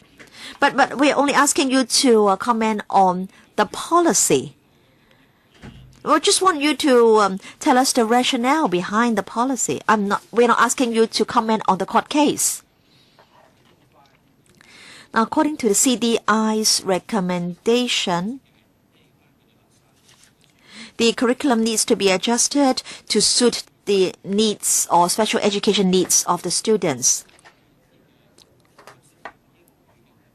Now, we understand that in some of these special schools there are these activities, but they are mainly school-based activities, and at the moment the net scheme doesn't cover special schools for mentally disabled children. But if special schools feel that they have this need, then our and the Bureau will provide a roving English learning support service. Please explain the rationale behind the policy. There must be some reasons behind the policy. Now, you just comment on the policy. There is no need for you to comment on the court case. Now, Chairman, no, because I haven't really studied the court case in detail, but my understanding is that that court case is on alleged inadequacies of the policy. And so if I comment on the policy, I will in fact be commenting on the JR case. And so I hope the members will understand that we can't really comment too much. Well, I think this is really a very bad precedent. Does it mean that if there's a court case, then they will remain tight-lipped? Mr. Michael Tian, Chairman, when I was the chairman of the Scholar, I contacted and came across many experts in English teaching and learning. And in fact, I think the consensus is that 6 to 8 years old is the golden age or the golden period for children to learn a second language. So it's important that we can provide total immersion during that period. In other words, to provide a language environment that is comparable to that provided in international schools. So this is the view of the experts, language experts, Chairman. And then recently, local English teachers have told our party that in fact the net teachers have don't have a heavy workload. They don't need to teach too much. They don't need to mark exam papers or test papers, and they are also supported by a teaching assistant. And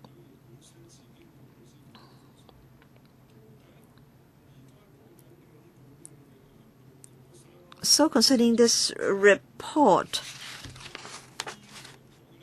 about the net scheme, that is, this report says that the net scheme is a good scheme. But according to the local teachers, they hope that there can be a clear division of labor. Say, for example, net teachers should teach P1 and P2 students and teach the students the right pronunciation. Now, who do you think will be able to stimulate children's or small children's interest in English? net teachers or local teachers. Just use your common sense. Won't it be much better to have native teachers, English teachers, chatting with the P1, P2 students, singing with them, telling them stories? I think it's quite a good idea. Division of labor.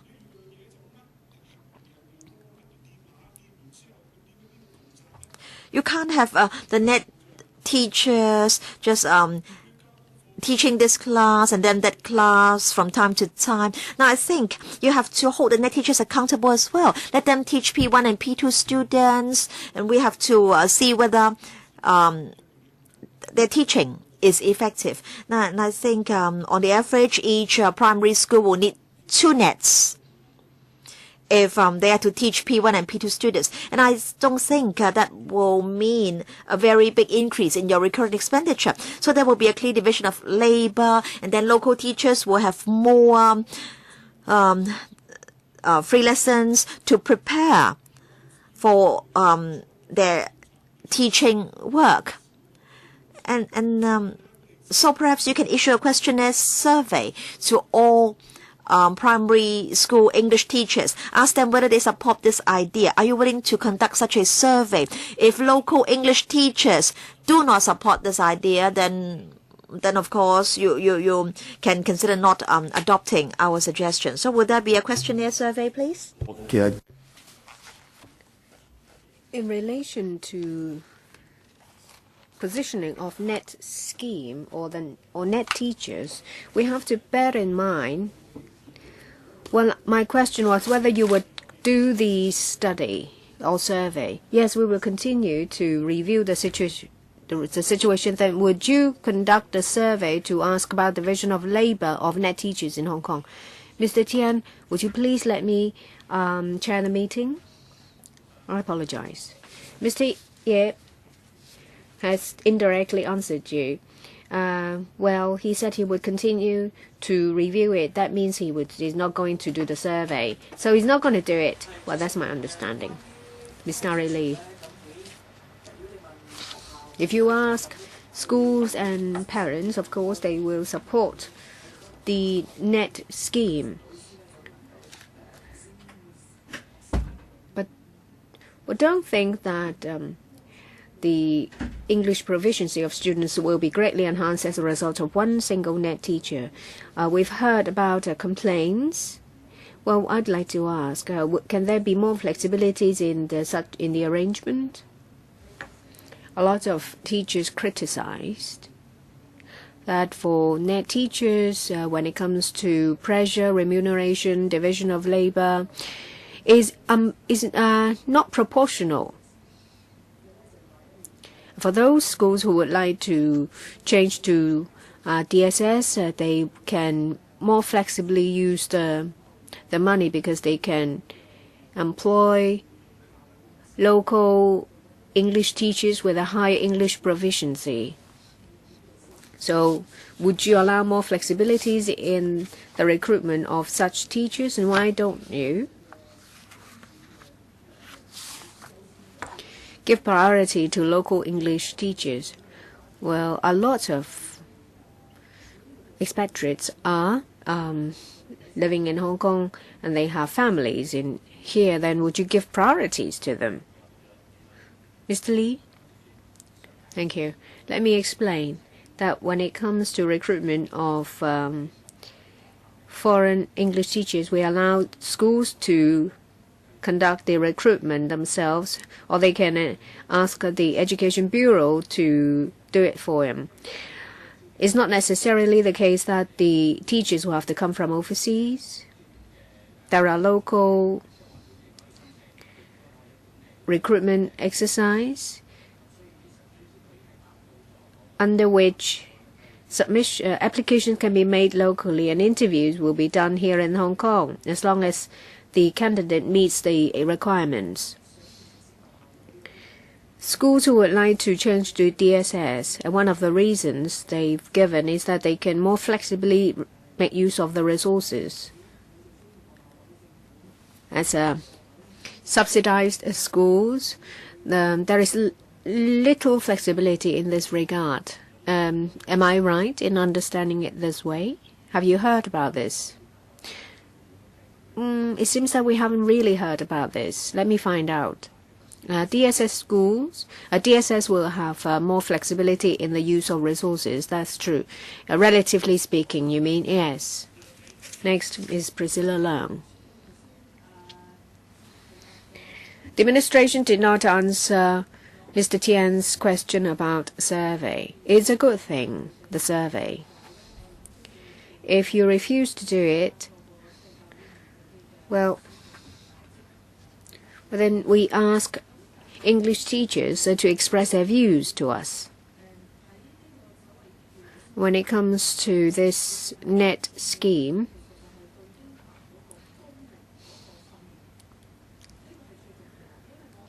the most important thing is about training. Of course, when it comes to speaking the language, native English-speaking people will have an advantage, but when it comes to written, it's a different matter. So when recruiting net teachers, the first requirement is for them to be able to teach.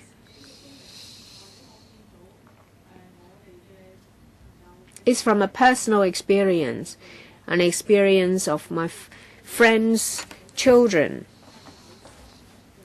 They need a teacher with a heart to teach. From the teaching materials they prepared, you see that for students with local English teachers, they put in a lot of emphasis on grammar. Yes.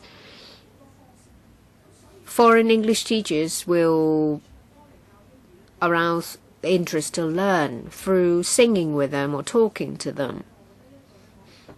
How is the money used?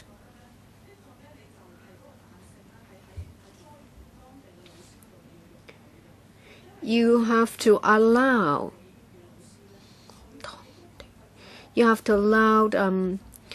training for local local teachers. Give them training overseas, and in this way their ability to speak will be enhanced. So will you give local English teachers more training?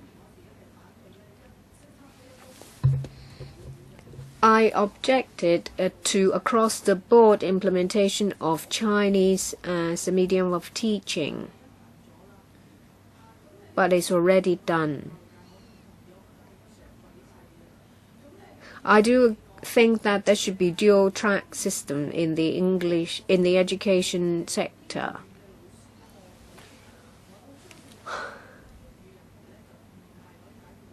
I don't think the problem will be resolved if you get a group of foreigners coming to Hong Kong to teach. You need to train local English teachers. And you also need to train local English teachers in schools with a Chinese as a medium of teaching. Well, what is, you have problems understanding the question? Well, I will answer as far as I can understand it. We are going to conduct a territory-wide assessment. We've heard your view.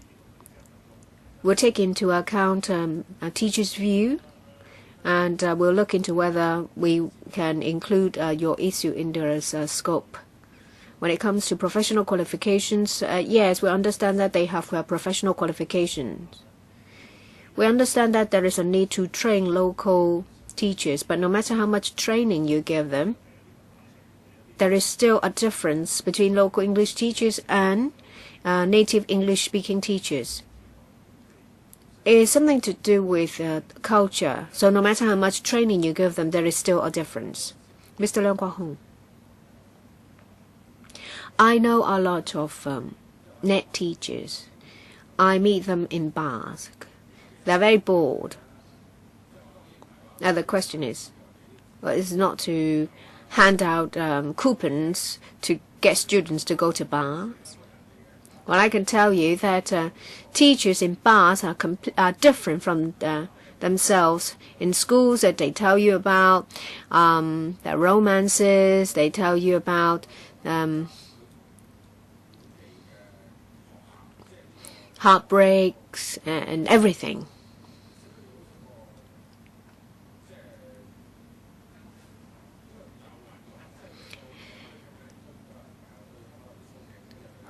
Well, of course, before they came to Hong Kong, they would like to know more about Hong Kong. They have a dream. But after they've arrived, there is a lack of support. So they're always an alien in Hong Kong.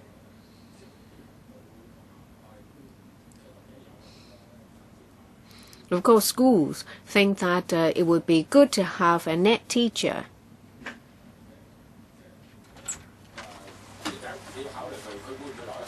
Well, you have to consider whether they will continue to stay in Hong Kong. If they don't meet a girl and get married, they will not stay in Hong Kong.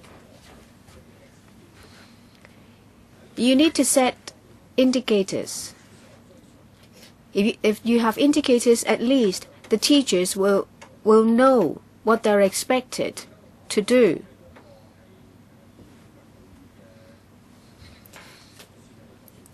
Now you give them a net teacher and leave it at that. You wash your hands.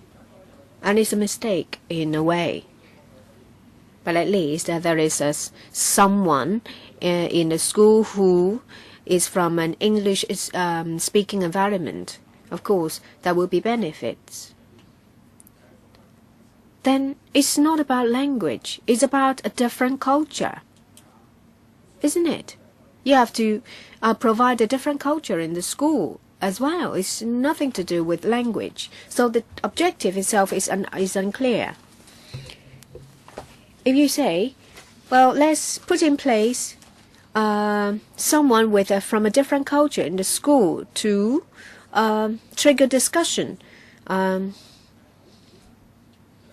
if you are thinking about a language proficiency, are we talking about a spoken, written? Of course, a spoken is very important. You can learn to take your time to learn to spell. The most important thing is to express yourself in a different language. And then by using the language, change your way of thinking. Well, so do you get a foreigner to inject a different kind of a different thought into the school to trigger discussions into the school, or just someone to teach the language? Then you don't need, if it's the former, then you don't need a net teacher. As long as you find someone who's completely different, then it will achieve the same goal. If you give coupons to students to places where Westerners frequent, then they will learn the language. Maybe through a fight or talking or quarreling, they will learn the language.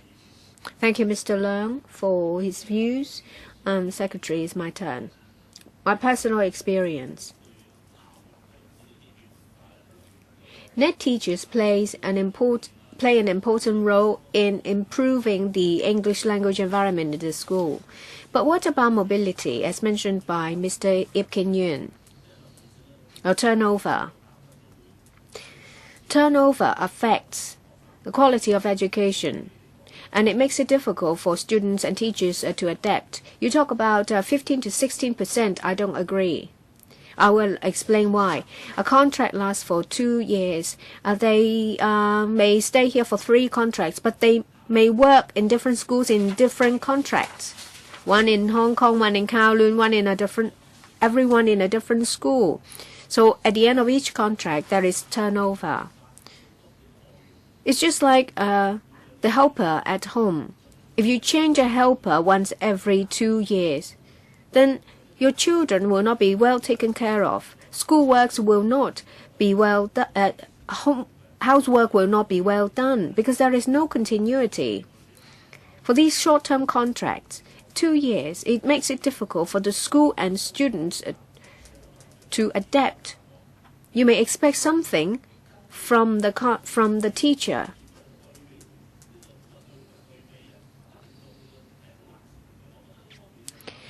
And there will be different expectations from different schools. So it's very difficult for everyone to adapt. So you can't say that the turnover is very low, 15, 16, but no, that is not the case. The turnover for schools are high. Don't mix up the two figures. How can you help schools in terms of turnover?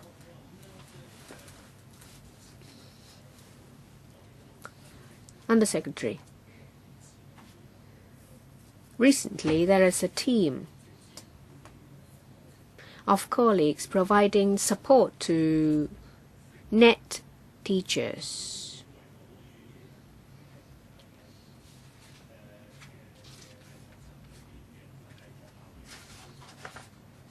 With our work at schools and the work related to the curriculum. The work of the team is effective. There is more stability. But Chairman, to a certain extent, even for these net teachers who go to another school to teach, at least they are interested in staying in Hong Kong. Now, we at the moment they are not asked net teachers to teach in class. We just want them to promote the English culture and the English language in schools. For example, we ask them to be responsible for drama activities. Now, because we need teachers to who are able to keep track of the progress of the students. So you can't say they've come here because they are interested in teaching. Now, of course, teachers want to teach, they're interested in teaching. And Chairman, two things. We want net teachers to be resource teachers. We hope that these net teachers and other English teachers can support and collaborate with each other in teaching. And of course, we know that the chemistry between the teacher and the school differs from case to case. All right, thank you. Next item, review on the current arrangements under the secondary school place allocation system. Can we invite the Education Bureau colleagues to come in? And while we're waiting for them to come in, can members indicate whether they would like to ask questions?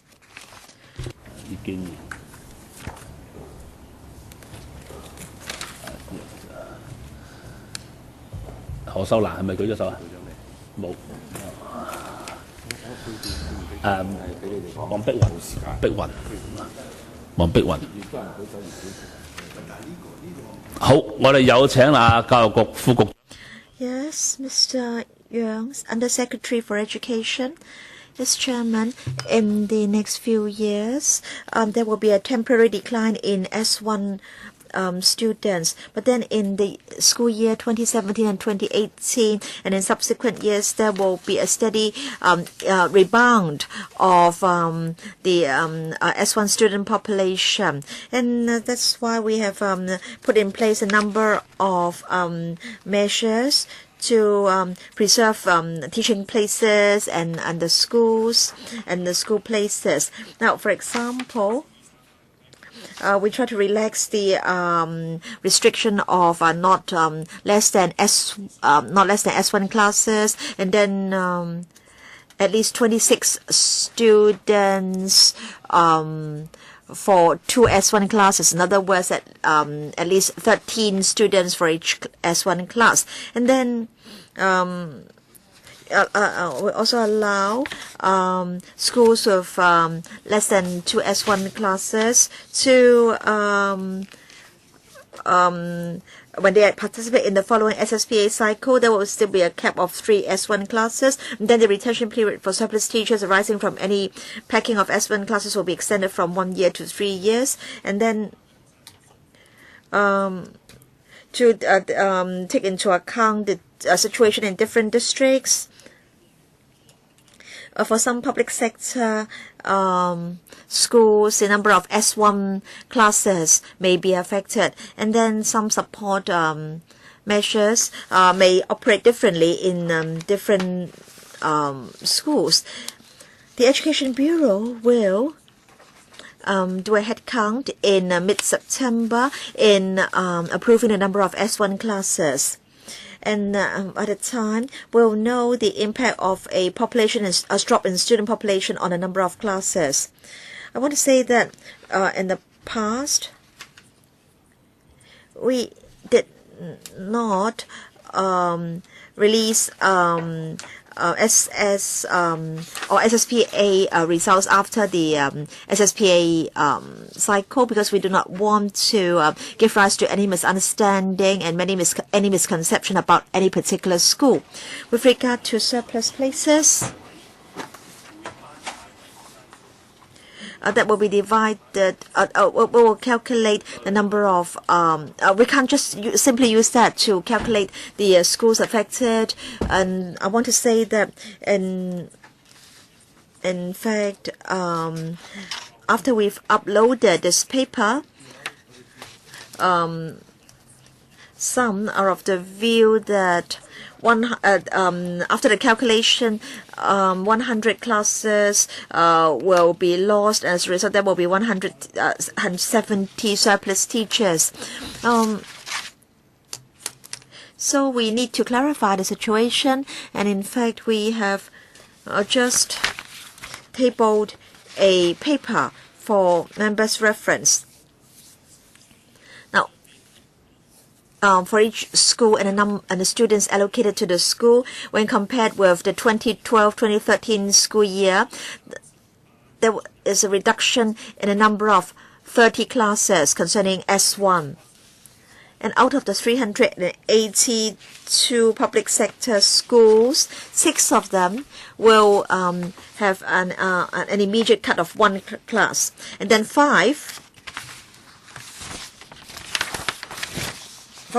of them, if they can't recruit 26 students during the summer holidays, then they can only operate 1 S1 class in the 2013-2014 school year. And on this basis, they need to apply to the Education Bureau for the school development option. And then there are some schools, or 16 of them, which have to try to recruit at least 51 students during the summer vacation, or else they will need to reduce the number of S1 class by 1 in the 2013-2014 school year. So of the 17 schools, a few will be immediately affected. As for the others, it really depends on the head count in mid-September.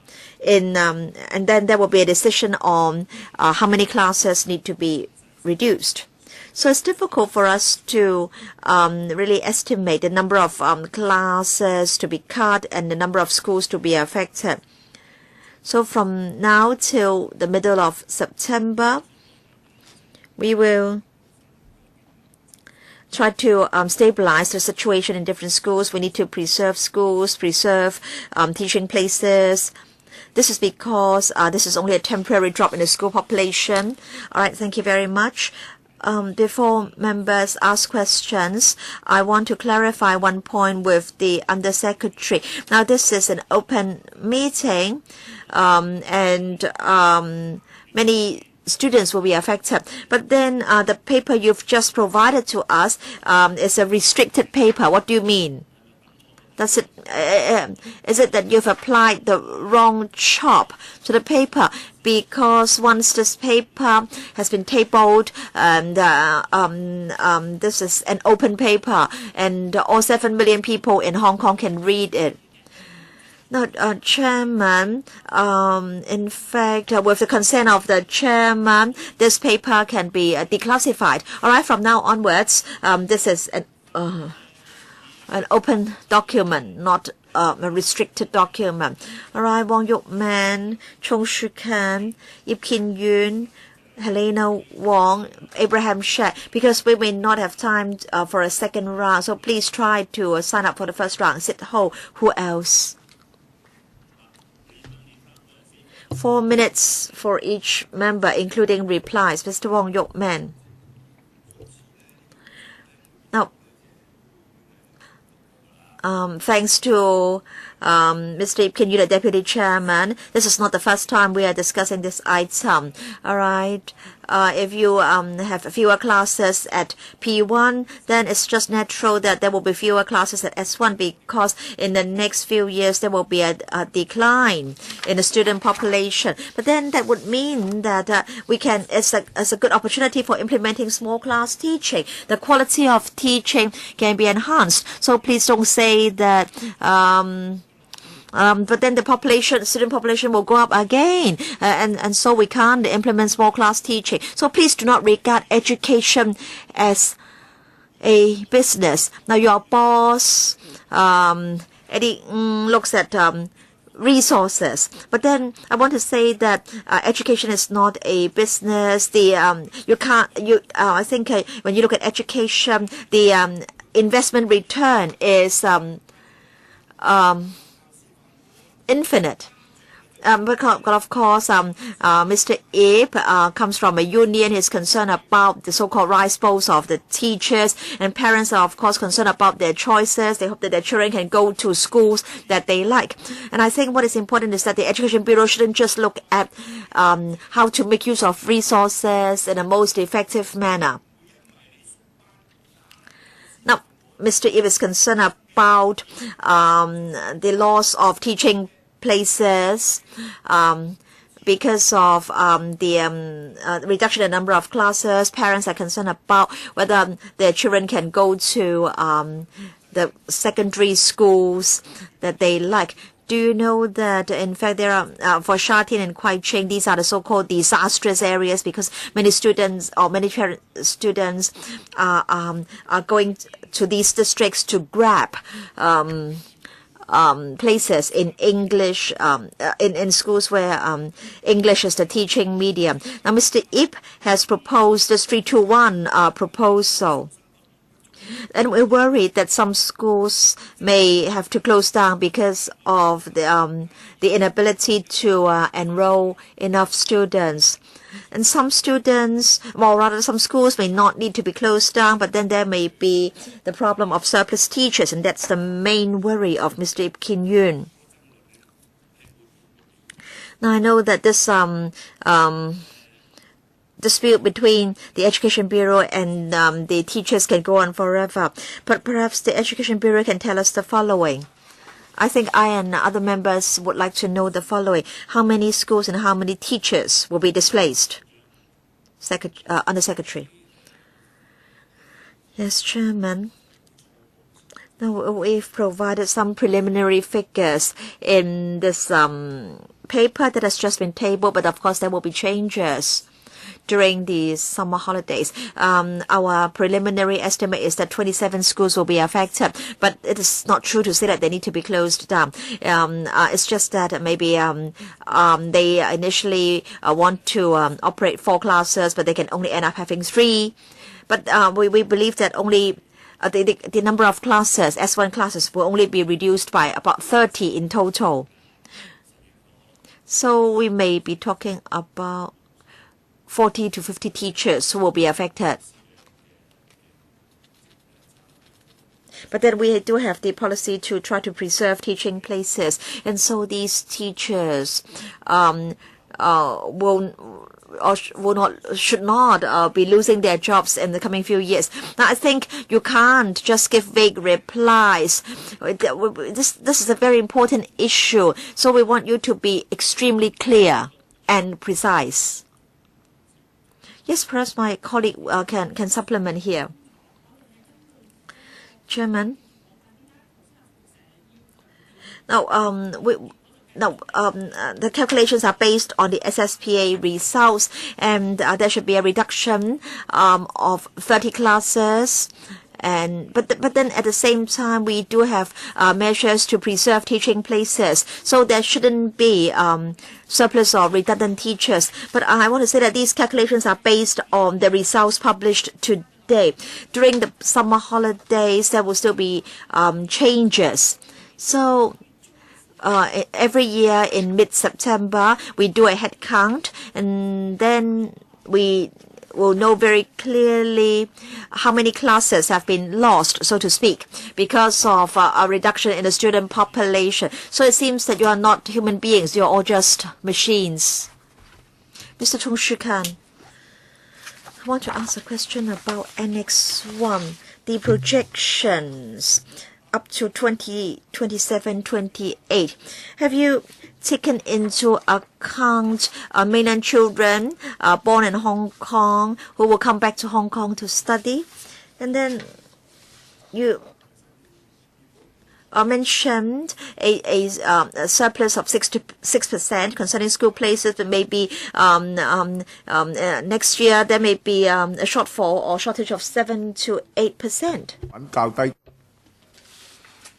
What has been on the low side, apart from that, is on the increase. So would you maybe open 1 or 2 schools or continue with the small class teaching?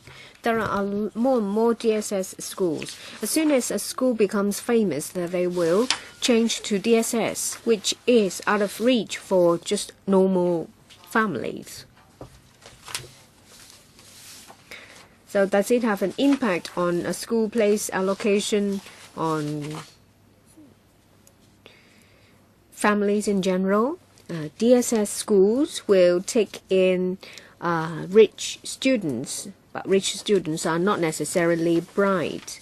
But for those who are bright but poor, then they can't get into these DSS schools. Will it in turn affect manpower quality of Hong Kong? For the third part, it's unrelated to this item, so Under Secretary, you don't have to answer. Just answer the first 2 parts.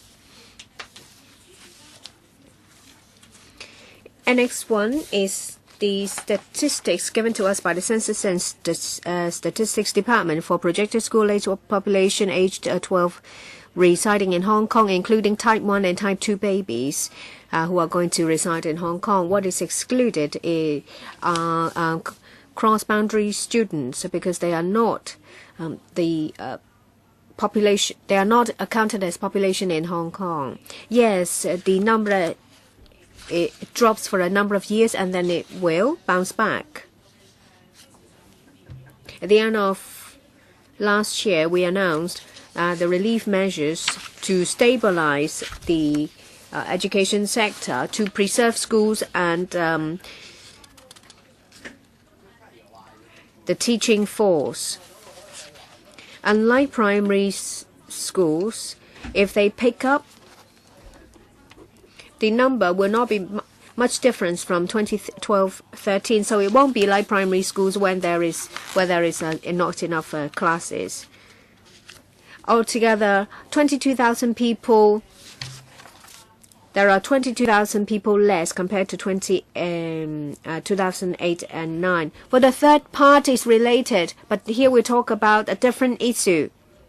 So apart from DSS, Mr. Christopher Zhong, let me tell you that we're here to talk about school place allocation for secondary 1 this year. It's nothing to do with DSS schools taking in rich students. We're talking about public sector schools, not DSS. But we're talking about SSPA. They're 2 different things. What 2 different things? There are many DSS schools. What about allocation? They may not have money. I object. You may do so, but you digress. Yip Kin Yun, First, I'd like to respond to what Raymond Wong said. If he said that I'm only thinking of the jobs of teachers, that is very unfair. Before I was part of the organization, I was an academic. Looking into small class teaching for quite a long time.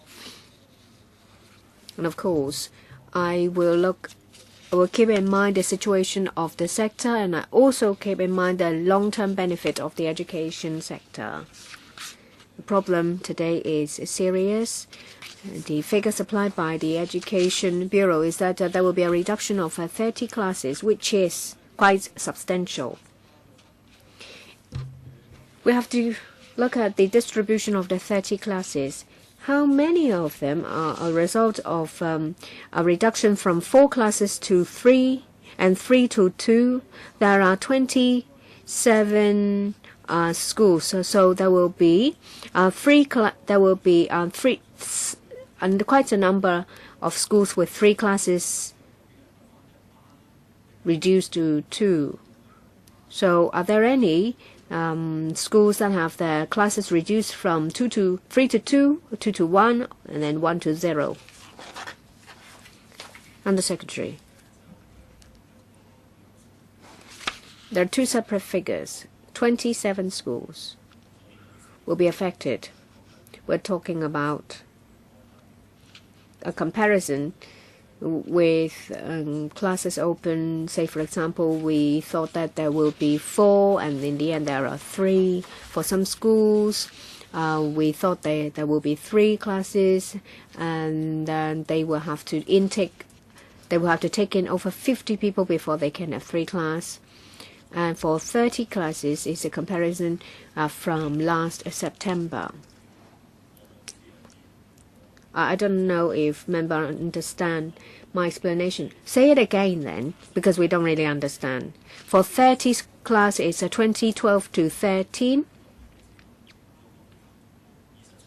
And this year's SSPA for 27 schools, we refer to 3 classes before the allocation, and as a result of the allocation, they can't get 3 classes. What about distribution? How many schools have 2 classes in the end? May I supplement? Well, Mr. Yip mentions about 30 classes, which is substantial. 30 classes is not a satisfactory figure, but at the beginning we were talking about a drop of 5,200. Yes, 3,200 school places, so 100 classes. But now is a reduction of 30 classes. Of course, we can only confirm the figure in September, but we hope schools will feel assured after seeing the figure. When it comes to distribution, if you refer to paragraph 5 of the tabled paper, 16 schools will drop from 3 classes to 2 classes. And in point 1, you also find that 6 schools will see a reduction of 1 class from 4 by 1. This table is just tabled, and it's rather convoluted. So can you summarize the paper? 6 schools will see a reduction from 6 by 1 or 3 by 1. Well, it's rather convoluted because the allocation itself is a complicated matter. For 6 schools, 4 by 1. 16 schools, 3 by 1.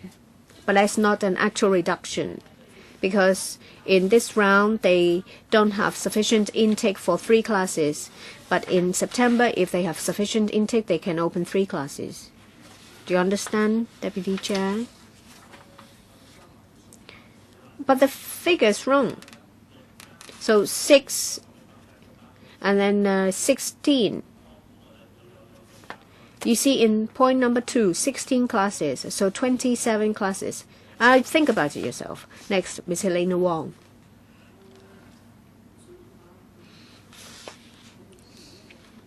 Of course, what we want to see in the end is that no schools will be closed, no teachers will be laid off. As you said, that this is a short-term measure. It's a complicated matter because in the past there was no planning. Over the years there was no population planning.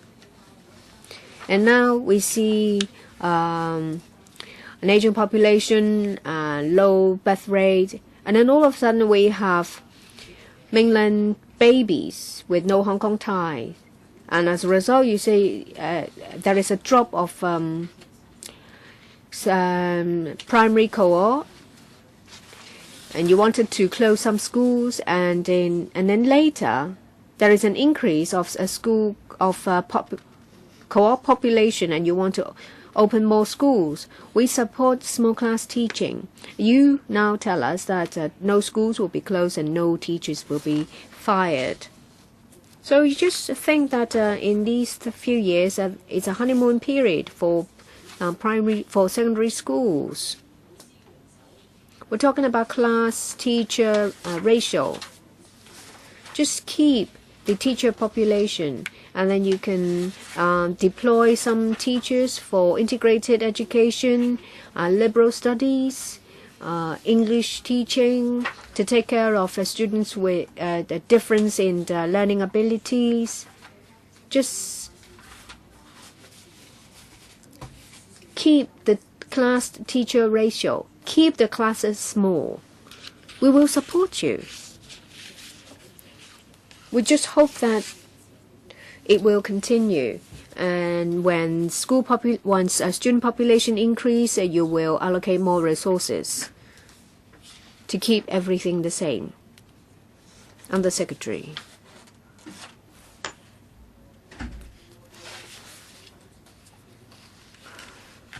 What we have in mind is rather similar to what Ms. Wong said.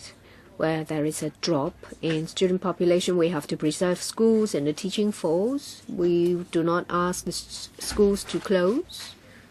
We allow schools to keep surplus teacher for a period of time. When student population increase, we still have the manpower to cope with that. When student population increases, there will be more students allocated to each class. These measures will no longer be required.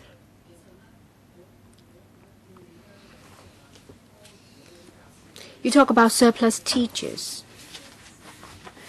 Well, under your class teacher ratio, you call them surplus teachers. You extend the retention period for 3 years. They should not be called surplus in the first place. These are teachers that were supposed to be there. You should turn them into permanent posts to make up the shortfall from integrated education, liberal studies, to turn them into permanent posts. Then they will no longer be surplus teachers. If there is no surplus teacher, then there is no problem of any retention period. Do you understand? Yes, I do.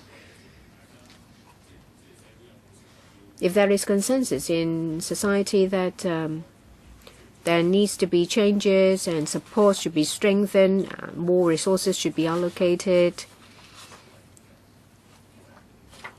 But this time, more is used. It's only a matter of expression. We want them to play a role to make contribution towards the school development. We don't pay them to just sit there. Mr. Abraham Jack. We were talking about how to teach English better.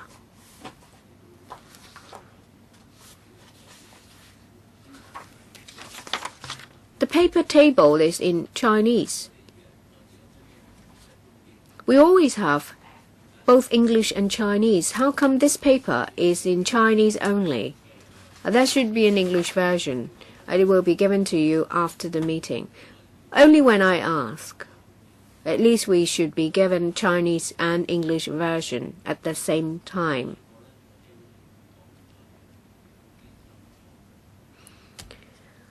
I feel sad about Hong Kong's education because the teaching profession is a calling, not a job. You have to have the heart before you become a good teacher. You now talk about school closures. It seems that you shifted the blame to them. Teachers need stability so that they can teach our younger generation. If there is no security, it's just a sense of security, not job security. From time to time, they hear about school closure, preserving schools. The policy itself is wrong. With a wrong policy, how can you encourage youngsters to give up the job as a as a doctor, as an administrative officer, to become a teacher? It's a vocation. Well, I don't have the vocation to be a teacher. That's why I become a legislator. I'm a businessman. But you should not put a dollar figure and just some numerals to education. I think this paper brings out the core problem. We need to respect our teachers, but you just treat them like just another job. But it is a lifelong career. It's difficult for them to change jobs. How can you encourage our youngsters to join the profession? Just look at our Hong Kong IED. They don't have the brightest students. But in overseas countries, the bright and brilliant join the profession as teachers. Why can't you implement small class teaching if and why is it that you always look at education from such a materialistic manner? Yes, Chairman, I have to apologize to the member. We should have provided the English version to members as well, but then we were in quite a hurry. So please give us the paper in English after the meeting. Yes. I think when we look at small class teaching, we shouldn't be implementing small class teaching because of a temporary drop in the student population. We have to look at whether after detailed studies, small class teaching will be beneficial to secondary school students. And I think we shouldn't be implementing small class teaching because we have a surplus supply of teachers. But of course, I do agree that we should try to enhance the status of teachers. Yes, we understand that in the past few years, the situation was not stable in the education sector. Teachers were not given a sense of security. Now, I want to say, Chairman, that small class teaching is good. And also, teaching is not a job. It's a vocation.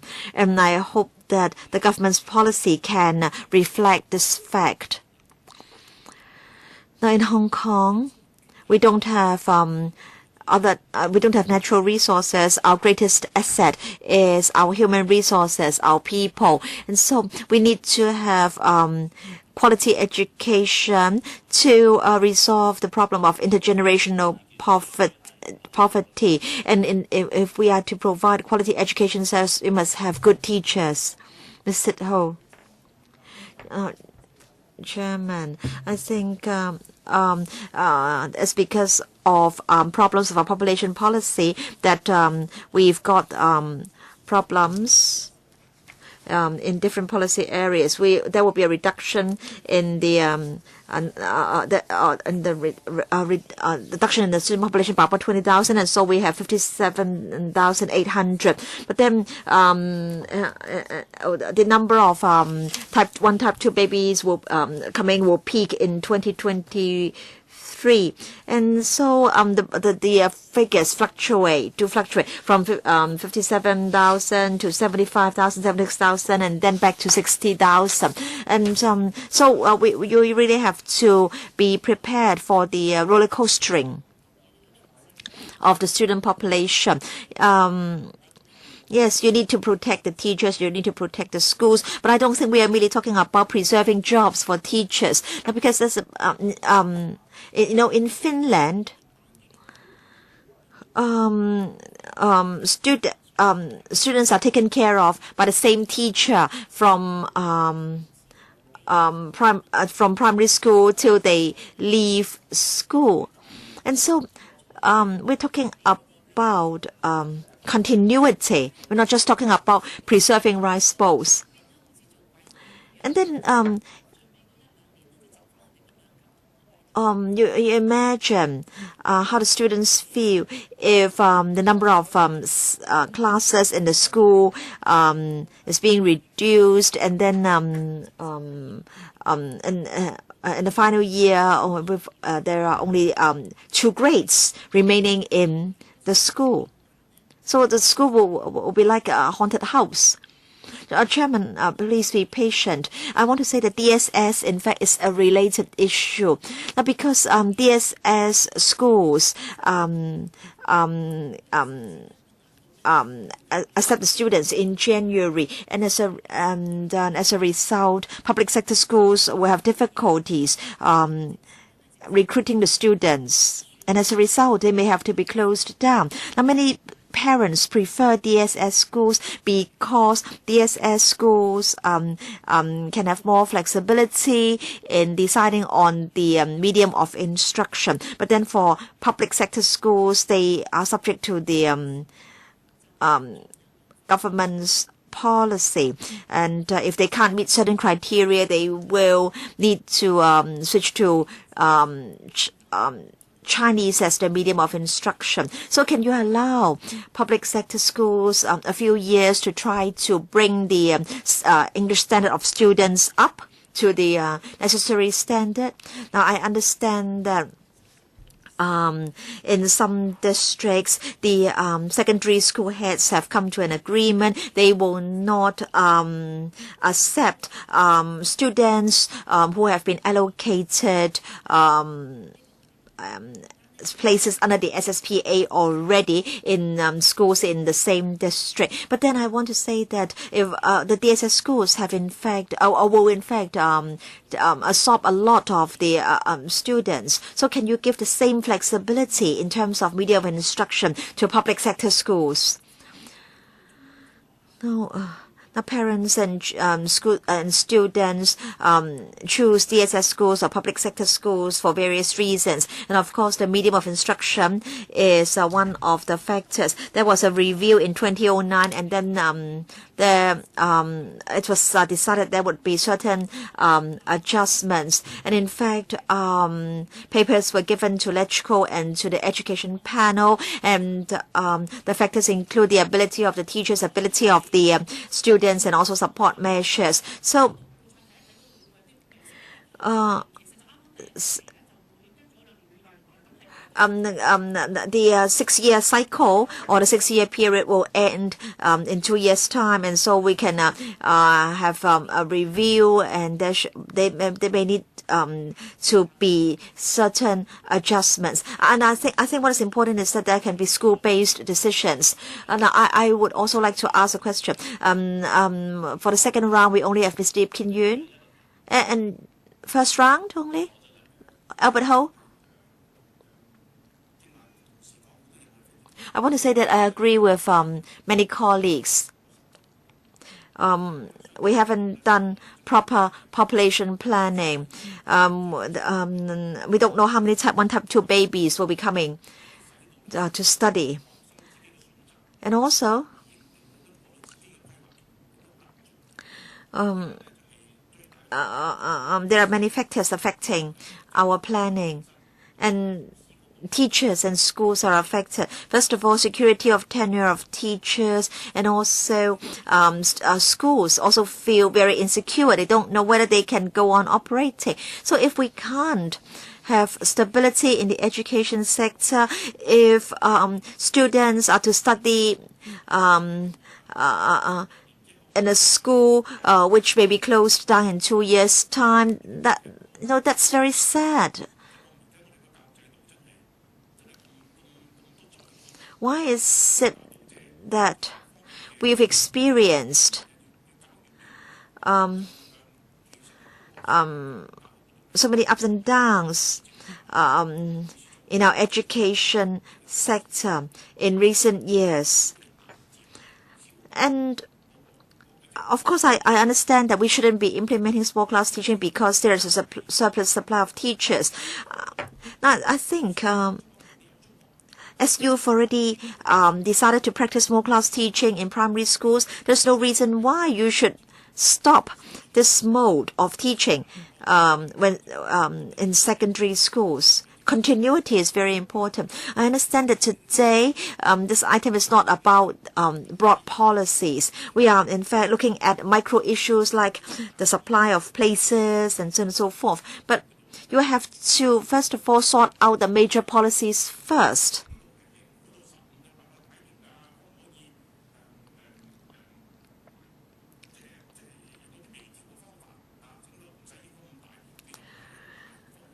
I want to say that the broad directions have to be mapped out first. When Mr. Michael Soon was the Secretary for Education, we told him very clearly that there should be small class teaching in secondary schools.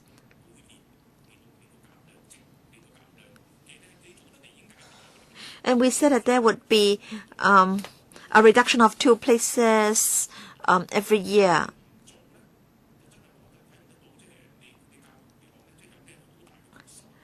Chairman, if you are unwilling to implement small class teaching in secondary schools, then I really cannot believe that our government is committed to provide quality education service. I think our government must be far-sighted enough to be willing to invest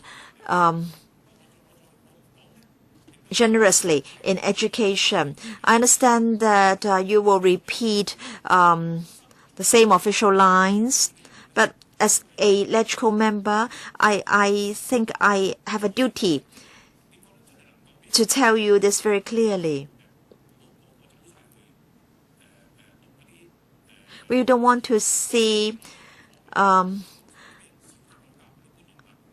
our young people fleeing to DSS schools, international schools, or abroad. Now, I won't ask you whether your children are studying in local schools, but then it's a laughing stock that the children of our high-ranking officials, including officials in the Education Bureau, are not studying in our mainstream schools. All right, second round, Mr. Ip Kin Yun, and then finally my turn.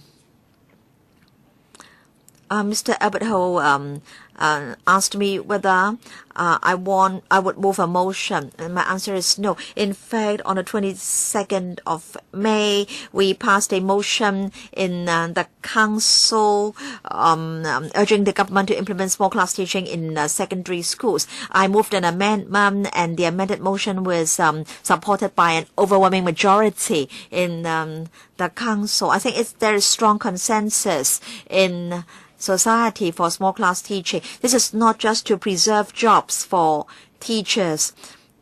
We need to provide quality education for our children, and small class teaching and NSS, the NSS curriculum can complement each other. So a motion has already been passed, and we hope that the government can take that motion very seriously. Concerning the Undersecretary has told us that there will only be a reduction of 30 classes, so that's really not a very serious problem. But then we have to monitor the development in the next few days. Students will register with the schools, and then some students will leave. They will move to other schools, and so we won't be able to see the final picture till September. Yes, I understand that when the session resumes in October, we can have a discussion on this issue again as early as possible, because we really want to assess the impact. I understand that 16 schools will only have 2 S1 classes. Previously, if a secondary school only had 2 secondary 1 classes, then the school would have to be closed down, because in the Bureau's assessment, the school would not be able to operate effectively. But now we're talking about 16 schools, which will only have 2 S1 classes. I'm sure students and teachers in these schools will suffer from low morale. And according to the principals of these schools, many of the students are from other districts, and it's quite likely that these students will leave and choose other schools. So we really have to monitor the development in the coming months. Yes, and we understand that in some districts, the principals have agreed among themselves that they will not accept students who have been allocated P1 places in other schools in the same district. They will not receive their applications. So I want to know whether this approach will be adopted in all districts. I'm sure if this approach is adopted territory-wide, that will help to resolve the problem that we are facing at the moment. This year, under the allocation, we have the standardized and also your own choice. If you get one of your first 3 choices, over 90% of the students have got them. So over 90% of the students have got the school they wanted.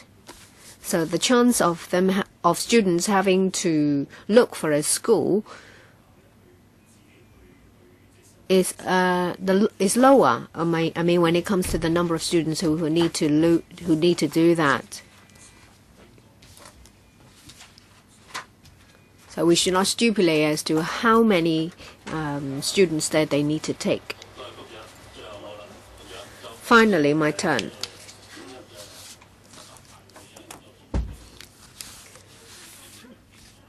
Whereas you said that this is only the number on account when it comes to the SSPA this year. The actual figure can only be obtained in September.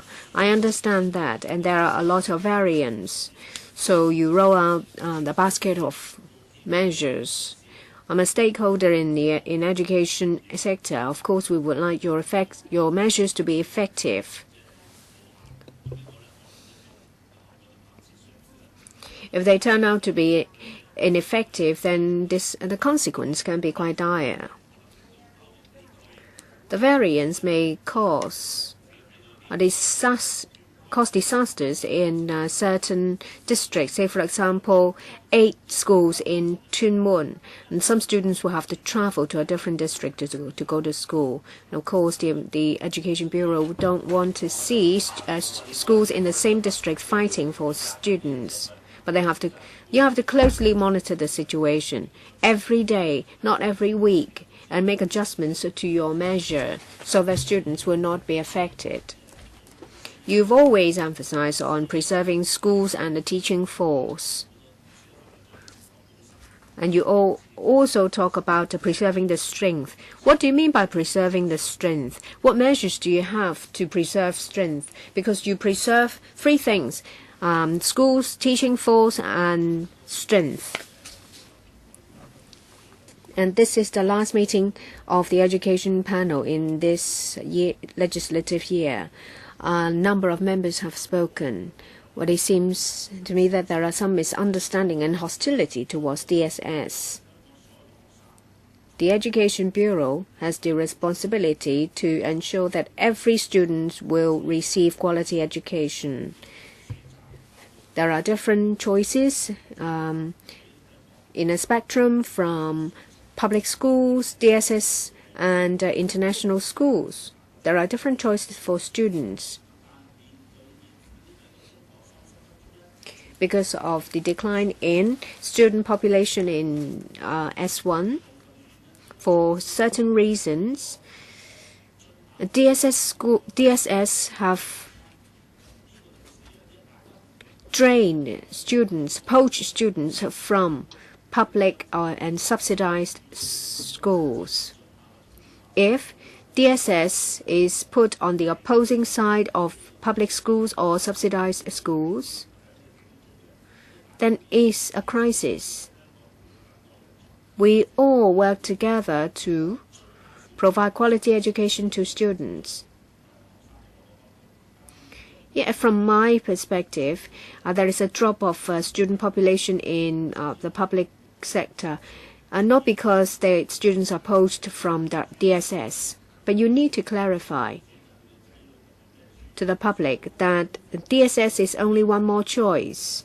It's only DSS only adds to the number of choices available for students. You should not create opposing sides in the education sector. You need to balance everything out and to ensure quality education for students. So what do you think about what I said? First, preserving strength is our objective.